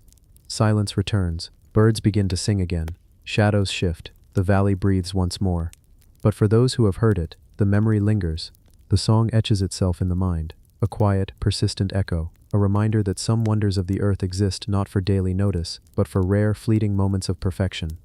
Folklore amplifies the mystery. Some believe the stone is a conduit, a bridge between worlds, singing only when the balance of light and shadow allows it. Others claim that the stone holds the voice of the earth itself, whispering its ancient knowledge only when the cosmos pauses to listen. Shamans and elders speak of rituals performed around the stone, chants harmonizing with its song, intended to awaken visions, heal hearts, or understand the cycles of life and death. Imagine standing there as the eclipse reaches its peak. Darkness drapes over the valley like a velvet curtain. The stone's surface glows faintly in the dim light. Then the first vibrations reach your feet, your chest, your ears. At first, it is only a hum, but gradually the tones unfurl like ribbons of sound, weaving stories in the air. Each note feels as if it carries weight, as if the earth itself is breathing through the stone. You close your eyes, letting the sound wrap around you, feeling the pulse of something immense and ancient, a reminder of the vastness and wonder that stretches beyond human comprehension. Afterward, when the song fades, the stone is quiet again. No trace of the melody remains in the air, no vibration in the ground. It looks like any ordinary rock, yet everything has changed. The observer feels subtly altered, a sense of calm, a deeper awareness, a memory of beauty that cannot be captured, only felt. Perhaps that is the stone's true gift, not just sound, but experience, a fleeting connection to the earth, the cosmos, and time itself. As the years pass, and eclipses come and go, the stone continues its silent vigil. It waits patiently for the next alignment, for the rare moment when shadow embraces light, when the sky pauses, and the song can emerge again. And each time, those who hear it are reminded of a simple truth. Some wonders exist not to be understood, but to be witnessed, to awaken awe, to remind us of the mysteries that surround and sustain life, often quietly, often in ways we may never fully grasp. Picture it now, a quiet valley, the sun partially obscured, shadows stretching and mingling with light. The stone sits unassuming, awaiting the celestial cue. And as the eclipse reaches its peak, a soft hum rises, gentle, mesmerizing, resonating through the air and through your thoughts. You breathe in the sound, slow and deep, and for a few fleeting minutes you are connected to the stone, to the earth, and to the vast silent wonders that exist just beyond our understanding. And then, as the light returns, silence falls once more. The stone rests, patient, waiting, eternal. Perfectly carved tunnels, deep beneath the Andes. Beneath the towering peaks of the Andes, where snow kisses jagged rock and clouds cling like soft blankets, there exists a network of tunnels that defies explanation. Perfectly carved, winding deep into the heart of the mountains, they stretch for miles, silent and cold, as if the earth itself had been hollowed by invisible hands. Imagine the journey to reach them. The air is thin, crisp, and metallic with the scent of stone and ice. Winds howl across ridges, scattering snow and dust. Yet below, in the mouth of the tunnels, there is a strange stillness. The world above fades away, replaced by the scent of damp stone and the soft echo of your footsteps. Each step brings a subtle thrill, a shiver of awe, as the darkness seems alive, breathing quietly, waiting. What is astonishing is not just their depth but their perfection. The walls are smooth, flat, straight in ways that seem impossible. Ceilings rise in precise arches, supported by pillars carved directly from the living rock. No tool marks mar the surfaces, no rubble, no signs of human effort. It is as though the mountain grew around the tunnels, forming them naturally, yet with intent, as if some ancient intelligence had sculpted paths into the earth. Explorers who have ventured inside speak of disorientation. The tunnels twist and turn in patterns that seem almost mathematical, impossible for human hands to plan without advanced tools or knowledge lost to time. Passages widen and narrow, branching like veins, sometimes opening into enormous chambers that seem designed for gatherings, though no evidence of past use is found. The silence is absolute, broken only by the faint drip of water, the echo of a footstep, or the hum of unseen wind moving through distant passages. Legends grow around such a place, as they often do when explanation fails. Locals speak of the tunnels as sacred, some claiming they were built by gods, others by a civilization older than recorded history. One story tells of a child who stumbled upon a hidden entrance during a snowfall.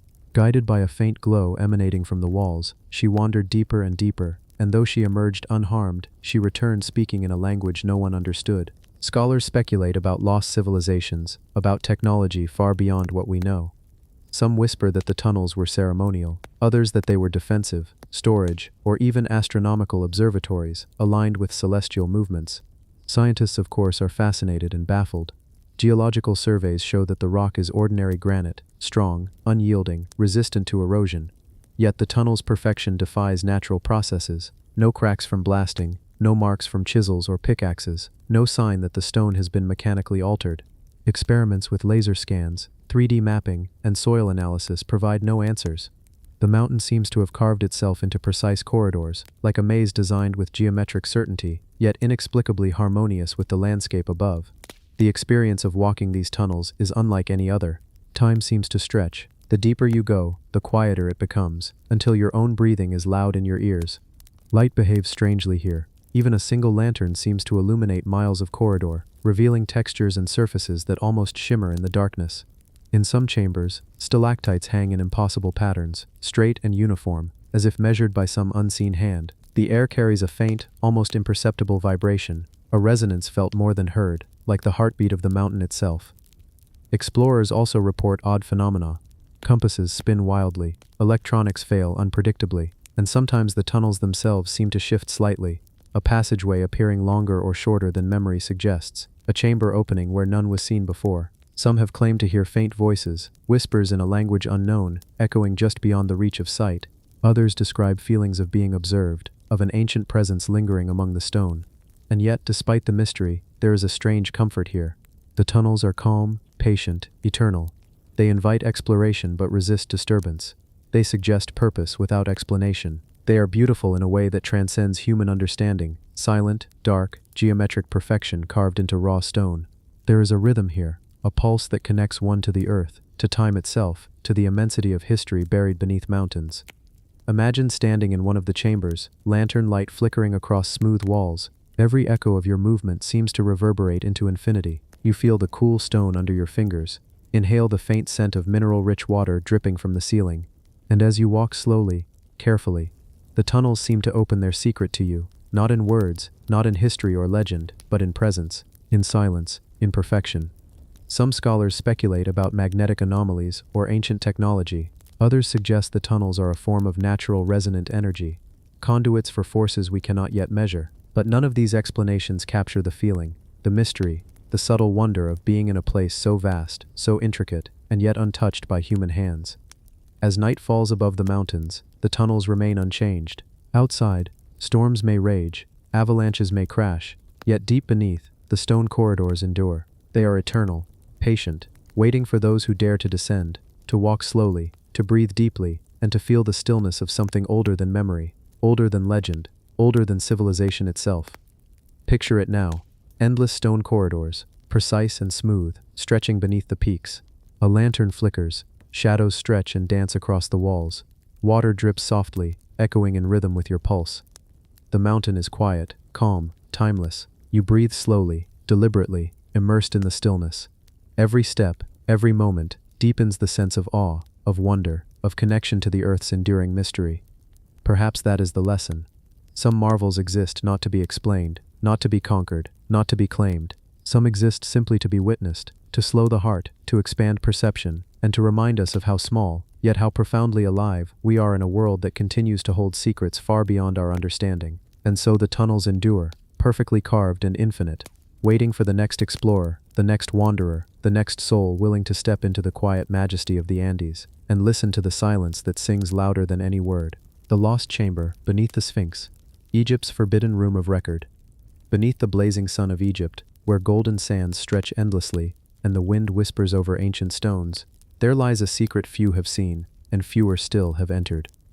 Hidden beneath the great Sphinx of Giza, buried beneath centuries of sand, rock and mystery, is a chamber some call the lost room of record. It is a place that does not appear on any modern map, a corridor that refuses to yield its secrets easily, and a silence that has lasted millennia. Imagine approaching it. The heat of the desert presses against your skin, every breath carrying grains of sand and dust. The Sphinx towers above, its stoic face carved in precise symmetry, eyes gazing toward the horizon as if guarding the very knowledge of humanity itself. For centuries, explorers, archaeologists, and treasure hunters have circled the massive figure, speculating about hidden tunnels and secret chambers. Legends speak of corridors that descend far beneath the surface, passages carefully sealed, walls lined with inscriptions older than the earliest known hieroglyphs. Local lore is rich with whispers. Elders speak of a room where the world's secrets are kept, records of history lost to time, knowledge written in a language only the gods understand. Some claim it holds the knowledge of the stars, maps of lands long vanished beneath oceans, secrets of civilizations predating even the Egyptians themselves. Others warn that the chamber is forbidden, protected by forces unseen, and that those who enter unprepared may never return. Modern explorers have approached with caution. Radar scans and ground-penetrating sonar have revealed voids beneath the Sphinx, corridors leading to darkened spaces where dust has settled undisturbed for thousands of years. Yet no conventional excavation has fully penetrated the mysteries. In some areas, the stone is unnaturally smooth, as if carved by hands that understood geometry in ways we do not. In others, passages narrow suddenly, stairways descend impossibly steep, and air currents shift without explanation. The chamber itself, when glimpsed through small openings or partially revealed tunnels, is awe-inspiring.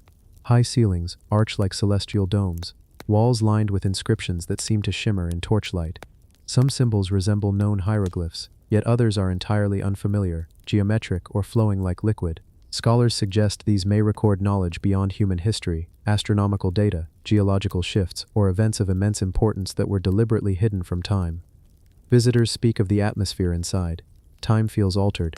Every sound echoes differently. Footsteps reverberate as if the chamber itself listens. A faint hum seems to fill the air, a vibration felt in the chest, not just heard. Dust particles catch the light in slow motion, swirling like miniature galaxies. Some explorers describe a sensation of being observed, not by people, but by the intelligence embedded in the very walls, patient and enduring. Legends surrounding the chamber are numerous. One tale tells of a pharaoh who commanded the Sphinx's builders to hide a record of all human knowledge beneath its paws, a testament to wisdom and history meant for a future civilization capable of understanding it. Another speaks of an order of priests who sealed the chamber with incantations, guardians of knowledge and magic, ensuring that only the worthy would glimpse its contents. Others whisper darker possibilities, that the room contains warnings, predictions, or truths humanity is not yet ready to hear. Scientists speculate about the architecture and the engineering. The stone is dense limestone, yet carved with such precision that even modern tools struggle to replicate the arches, the straight lines, and the symmetry. The chamber is perfectly preserved in parts, suggesting careful design and deliberate sealing. Some researchers have noted unusual magnetic anomalies, subtle vibrations, and temperature variations within certain tunnels, hinting that the builders might have understood principles we are only beginning to rediscover. Imagine yourself walking its corridors. The air is cool, heavy with centuries of untouched dust. Shadows flicker as your torchlight dances across carved walls. Every step feels like a descent into memory itself. You reach a chamber where inscriptions curve around the ceiling, spiraling like constellations. You trace your fingers over the stone and feel vibrations beneath your palms, soft but deliberate, as though the room itself communicates. You listen, waiting for the silence to speak. Some visitors report visions or insights, fleeting glimpses of history as it was, or might have been. Others feel a deep, inexplicable calm, a sense of perspective on life and time. The lost chamber beneath the Sphinx is not merely a physical space, it is an experience, a portal into understanding the vastness of human history, the patience of the earth, and the mysteries of knowledge preserved beyond ordinary perception. As the sun sets above the desert, casting long shadows across the Sphinx's face, the chamber remains hidden, silent, patient. Sand slowly drifts over entrances and cracks, covering the tunnels as it has for millennia. The Sphinx, guardian of secrets, gazes eternally toward the horizon, knowing what lies beneath. And perhaps that is the lesson. Some knowledge exists not to be grasped lightly, but to be revered, witnessed, and understood slowly, in moments of quiet reflection, when one is ready to listen. Picture it now, descending slowly into the tunnels beneath the Sphinx, shadows stretching around you, the air cool and heavy with history. Walls rise above, inscribed with stories older than memory. The silence hums softly. Dust drifts like starlight in your lantern's glow. You breathe deeply, each inhalation connecting you to the stone, to time, to the ancient wisdom preserved in this forbidden chamber. And though the world above continues, the chamber waits, eternal and patient, holding its secrets in quiet perfection. And so it remains, untouched, a reminder that some mysteries are meant to endure, some knowledge is meant to be observed and felt rather than taken. The lost chamber beneath the Sphinx waits, silent, eternal, ready to awaken awe in those who approach with humility, patience, and reverence. The forgotten vault that was built before the Pharaohs, long before the pyramids rose from the sands of Egypt, before the first pharaoh claimed his throne, and long before the temples and obelisks etched their grandeur into history, there was a vault. Hidden deep beneath the shifting desert, carved into the living rock. The forgotten vault predates all known civilization. Its existence is whispered among scholars, hinted at in fragmented maps, and guarded by legends older than the Nile itself. Imagine approaching it. The desert stretches endlessly, golden waves of sand shimmering under the sun. The air carries the dry scent of stone and dust. Heat radiates off the dunes in the afternoon. Yet beneath the surface, a cool hush awaits, a silence untouched by the world above.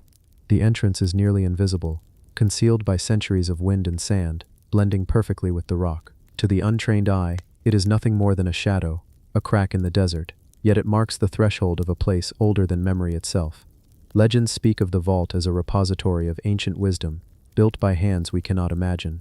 Some claim it holds knowledge of the stars, maps of lands swallowed by time, or secrets of life and creation itself. Others whisper that the vault contains artifacts older than any known culture, objects of power and mystery, carefully preserved in chambers carved with impossible precision. And though explorers have sought it for centuries, only a few have glimpsed its hidden passages, and even fewer have ventured inside. The vault is extraordinary in its construction. Its corridors are straight and smooth, walls rising perfectly vertical, ceilings arched in a manner that seems almost otherworldly. Stone blocks fit together with such precision that even the smallest blade of light cannot slip between them. There are no signs of mortar, no tool marks, no evidence of human error, only perfection, a design that suggests knowledge far beyond what is recorded in history. Some researchers argue that natural forces could not have shaped it. Others suggest a civilization lost to time, whose skills surpass anything we know. Walking inside, one immediately senses the stillness. The air is cool, thick with the scent of stone and ancient dust. Every sound, a footstep, a whisper, a bead of water falling from the ceiling, echoes across vast chambers, reverberating like the heartbeat of the earth itself. Shadows stretch along the walls, dancing faintly in the light of lanterns, flickering over inscriptions that appear both familiar and alien. Some markings resemble early hieroglyphs, others defy interpretation entirely, flowing in patterns that suggest mathematical precision or even coded knowledge. Stories tell of explorers who lingered too long. Time seems to behave differently within the vault. Hours can feel like minutes, or minutes like hours. Compasses spin unpredictably, shadows shift without wind, and sometimes, just at the edge of perception, a soft hum can be heard, vibrating in the bones rather than the ears. Some claim that those who spend extended time inside experience visions of past civilizations, of lands long lost beneath desert sands, or of cosmic events recorded before humanity walked the earth. The vault is not merely a structure, it is an experience, a meditation in stone. Chambers open into one another like concentric circles, leading deeper into the mountain beneath the desert. Some halls end in vast rooms, their ceilings lost in shadow, with walls etched in intricate patterns. Others contain pools of water, perfectly still, reflecting the carvings and the flickering light like mirrors. It is a place that invites slow, deliberate exploration, where every step, every gaze, every touch carries the weight of history and the mystery of time itself. Scholars speculate endlessly about its purpose. Was it a library, a sanctuary, a tomb, or a repository of forbidden knowledge? Some suggest it was a training ground for priests, or a place of astronomical observation, aligning with stars and planets long vanished from human memory. Others believe it may have been a vault of power, protecting artifacts too potent or too dangerous for the world above. But none can explain the precision, the scale, and the eerie preservation of the vault, untouched by centuries of shifting sands, earthquakes, and the relentless march of time. Imagine standing in one of the largest chambers. Lantern light flickers against the walls, revealing carvings that spiral upward like galaxies, lines of symbols forming patterns that suggest both art and science. The air hums faintly, carrying the weight of centuries. Your footsteps echo across the polished stone floor, a rhythm in harmony with the slow heartbeat of the vault itself. And as you pause, the silence envelops you, so deep and complete that even your own thoughts seem to soften, dissolve, blending with the presence of something older than humanity. Travelers describe a profound sense of humility in the vault. Here history feels alive, present and infinite. Each chamber tells a story, each passageway hints at secrets, and each corner holds the possibility of discovery. Yet the vault does not reveal all its mysteries at once. It encourages observation, patience, reverence, and wonder. It exists as a reminder of the vastness of time, the ingenuity of unknown civilizations, and the enduring power of knowledge preserved carefully beneath the earth. As the sun sets above the desert, casting long shadows across dunes and ruins, the forgotten vault remains hidden, silent, eternal. Sand drifts slowly over the entrances, covering cracks and crevices, concealing the vault once again from casual eyes. And yet it endures, waiting for those who are willing to seek, to listen, and to walk slowly into the cool, ancient silence of a world that existed before pharaohs and dynasties. A world older than recorded history. Picture it now, descending slowly into the depths of the desert, the heat fading, shadows stretching, stone walls rising above. Lantern light flickers on perfectly carved corridors. The air is cool, still, alive with memory. Every step is measured, deliberate, a dialogue between your presence and the ancient vault. Time stretches, thoughts soften, and you feel the weight, the patience, and the wisdom of millennia around you. And perhaps that is the lesson. Some places exist, not to be conquered or fully understood, but to remind us of the grandeur and mystery of existence itself. The forgotten vault waits beneath the sands, silent, eternal, patient, a monument to knowledge, craftsmanship, and the enduring mysteries of a world that existed long before we even walked upon it. The obsidian labyrinth hidden beneath the Amazon. Deep within the endless greenery of the Amazon rainforest, where sunlight barely touches the forest floor and mist clings to every leaf, there exists a labyrinth carved entirely from obsidian. Unlike any natural formation, its walls are impossibly smooth, jet black and reflective, so dark they swallow light and sound alike. For centuries, the local tribes have whispered about it, calling it the Mirror of Shadows, warning travelers never to enter unless they are ready to confront the unknown. Imagine approaching the entrance. The air is thick, humid, scented with moss, earth, and the faint aroma of wildflowers. Sounds of wildlife, birds, insects, and distant howls surround you. Yet as you step closer to the labyrinth, the forest seems to grow quieter. Leaves stop rustling, the wind softens, the obsidian walls emerge from the undergrowth like liquid night, straight and polished, rising higher than the tallest trees. Your reflection stares back at you, though slightly distorted, as if the labyrinth itself observes and tests you. Archaeologists and explorers who have ventured near its edges report feeling a strange pull, Compasses spin, GPS devices fail, and time feels warped. Some describe brief glimpses of tunnels that shift or vanish as soon as they are seen. Every corridor appears perfectly straight, then suddenly curves in impossible ways. No tool marks are found anywhere, no signs of construction, yet the sheer scale and precision suggest intelligence far beyond the known civilizations of the Americas. Local legends abound. Some say the labyrinth was created by an ancient civilization, one that predated the Mayans, Incas, and even Olmecs. Others insist it is a natural formation, though none can explain its uniformity, mirrored surfaces, and the sense of deliberate design. One tale tells of shamans who entered seeking visions. They returned hours later, some with knowledge of lost lands, rivers that no longer exist, and rituals forgotten by time. Others never returned at all. The labyrinth, they say, has a will of its own.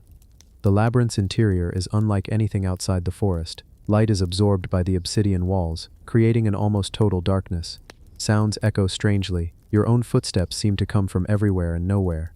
In certain chambers, explorers have reported feeling vibrations beneath their feet, subtle hums that seem to pulse in rhythm with their heartbeat. Small streams of water appear from cracks in the rock, black as night, reflecting not the traveler, but distant glimpses of unknown places, perhaps visions, perhaps tricks of the labyrinth. Some researchers speculate about magnetic anomalies or unknown mineral properties. Others suggest that it is a living formation, somehow connected to the Earth's energy. There are stories of explorers who, after navigating the labyrinth, could suddenly sense patterns in nature, read the currents of rivers, or predict seasonal changes with eerie accuracy. Some report fleeting visions of vast cities beneath the forest, structures swallowed by centuries of growth, hinting at a civilization older than any recorded in history. Imagine walking through it yourself. The walls rise impossibly high, smooth and black, reflecting your image in a distorted, dreamlike manner. Every turn feels purposeful yet unpredictable. You hear only your breathing and the faint hum of the labyrinth itself. Shadows seem to move without reason. A faint mist creeps along the ground, curling around your ankles, guiding or warning you. Time stretches and folds. Minutes feel like hours, hours like moments. Despite its mystery, there is a strange calm within the labyrinth. It is not threatening, only patient. It exists outside normal perception, a structure older than memory, yet alive in its own way. The further you go, the more aware you become of your own mind, of the rhythms of the earth, and of secrets hidden in plain sight for millennia. Every corridor, every chamber, every reflective wall seems to invite contemplation, urging you to slow your pace, breathe deeply, and observe. Some chambers contain carvings or faint inscriptions. They are abstract, geometric, and undecipherable. Some resemble constellations, others look like maps of rivers long vanished. There is evidence of ritual circles etched into floors, arrangements of black stones, and what appears to be offerings of plants and feathers, preserved remarkably in the dark, humid environment. Scholars argue endlessly about the meaning, yet no definitive explanation exists. As night falls above the rainforest, the labyrinth remains. Invisible from above, it continues its silent vigil, reflecting the forest, the sky, and those who dare approach it. Travelers report leaving the labyrinth feeling changed, aware of patterns in life and nature they hadn't noticed before.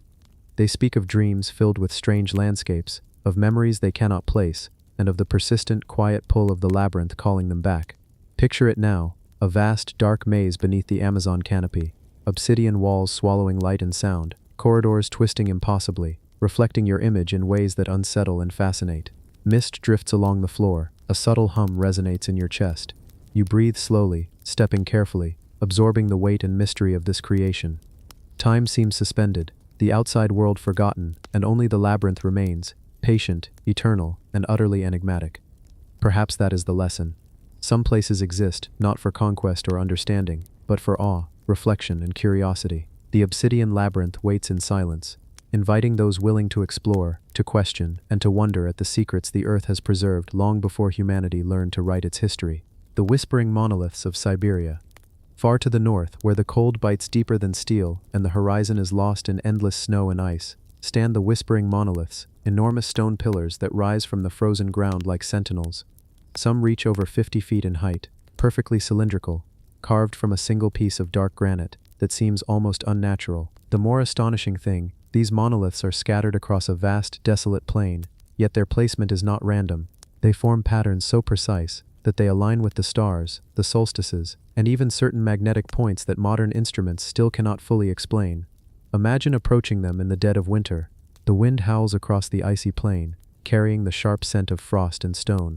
Snow crunches underfoot, and every sound echoes eerily across the frozen expanse. As you draw nearer, the monoliths tower above you, casting long shadows that shift subtly, even though the sun barely moves in the sky. Their surfaces are smooth and polished, yet no carvings, inscriptions, or markings reveal who placed them or why. And yet there is something about their arrangement, a sense of rhythm, of deliberate intention, that draws you forward. Locals tell strange stories. Indigenous Siberian tribes call the site the Talking Stones, saying that in certain winds you can hear faint whispers emanating from the monoliths. Not words exactly, but low, resonant sounds that seem to vibrate in your chest and mind. Some elders claim these whispers are warnings. Others say they are stories of the world before humans walked the earth. Shamans perform ceremonies nearby, claiming that the stones hold knowledge of seasons, animals, and even celestial events. Scientists who have studied the monoliths are baffled. Geological surveys confirm that each pillar is carved from solid granite, transported and positioned with precision far beyond what early human tools could accomplish. Attempts to measure sound or vibrations reveal strange anomalies.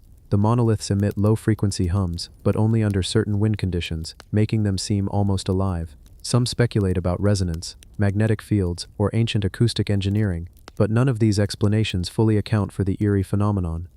Walking among the monoliths is an experience unlike any other. Time seems to distort. The wind carries sounds that are almost voices. The snow swirls unnaturally, and your own movements feel echoed back to you in a subtle, delayed rhythm. In certain spots, the pillars appear to lean slightly, yet measurements confirm they are perfectly vertical. Explorers describe sensations of being observed, a quiet awareness that seems to follow them, yet no living creature is present. Legends say the monoliths predate recorded history by thousands of years, perhaps tens of thousands. Some suggest they were created by an unknown civilization, one lost to time. Others whisper that the stones are not man-made at all, that they rose from the earth naturally, but were shaped by forces we cannot comprehend, perhaps even guided by intelligence beyond our own. There are even tales of explorers finding strange objects or fossils beneath the stones, remnants of creatures unknown to science. Imagine pausing in the center of the formation. The wind slows, as if respecting the silence of this place. Snow drifts in soft spirals, catching light in patterns that almost seem deliberate. You feel the faint hum beneath your feet, and if you listen closely, it feels as though the stones are communicating, not with words but with vibration, rhythm, and presence. It is impossible to tell whether they are warning, welcoming, or simply existing in patience, waiting for someone to notice them. Some travelers claim that extended exposure to the monoliths changes perception. Hours spent walking among them can make days feel like minutes. Thoughts become slower, more deliberate. Some report visions of distant landscapes, ancient cities buried beneath ice, or even events from millennia past.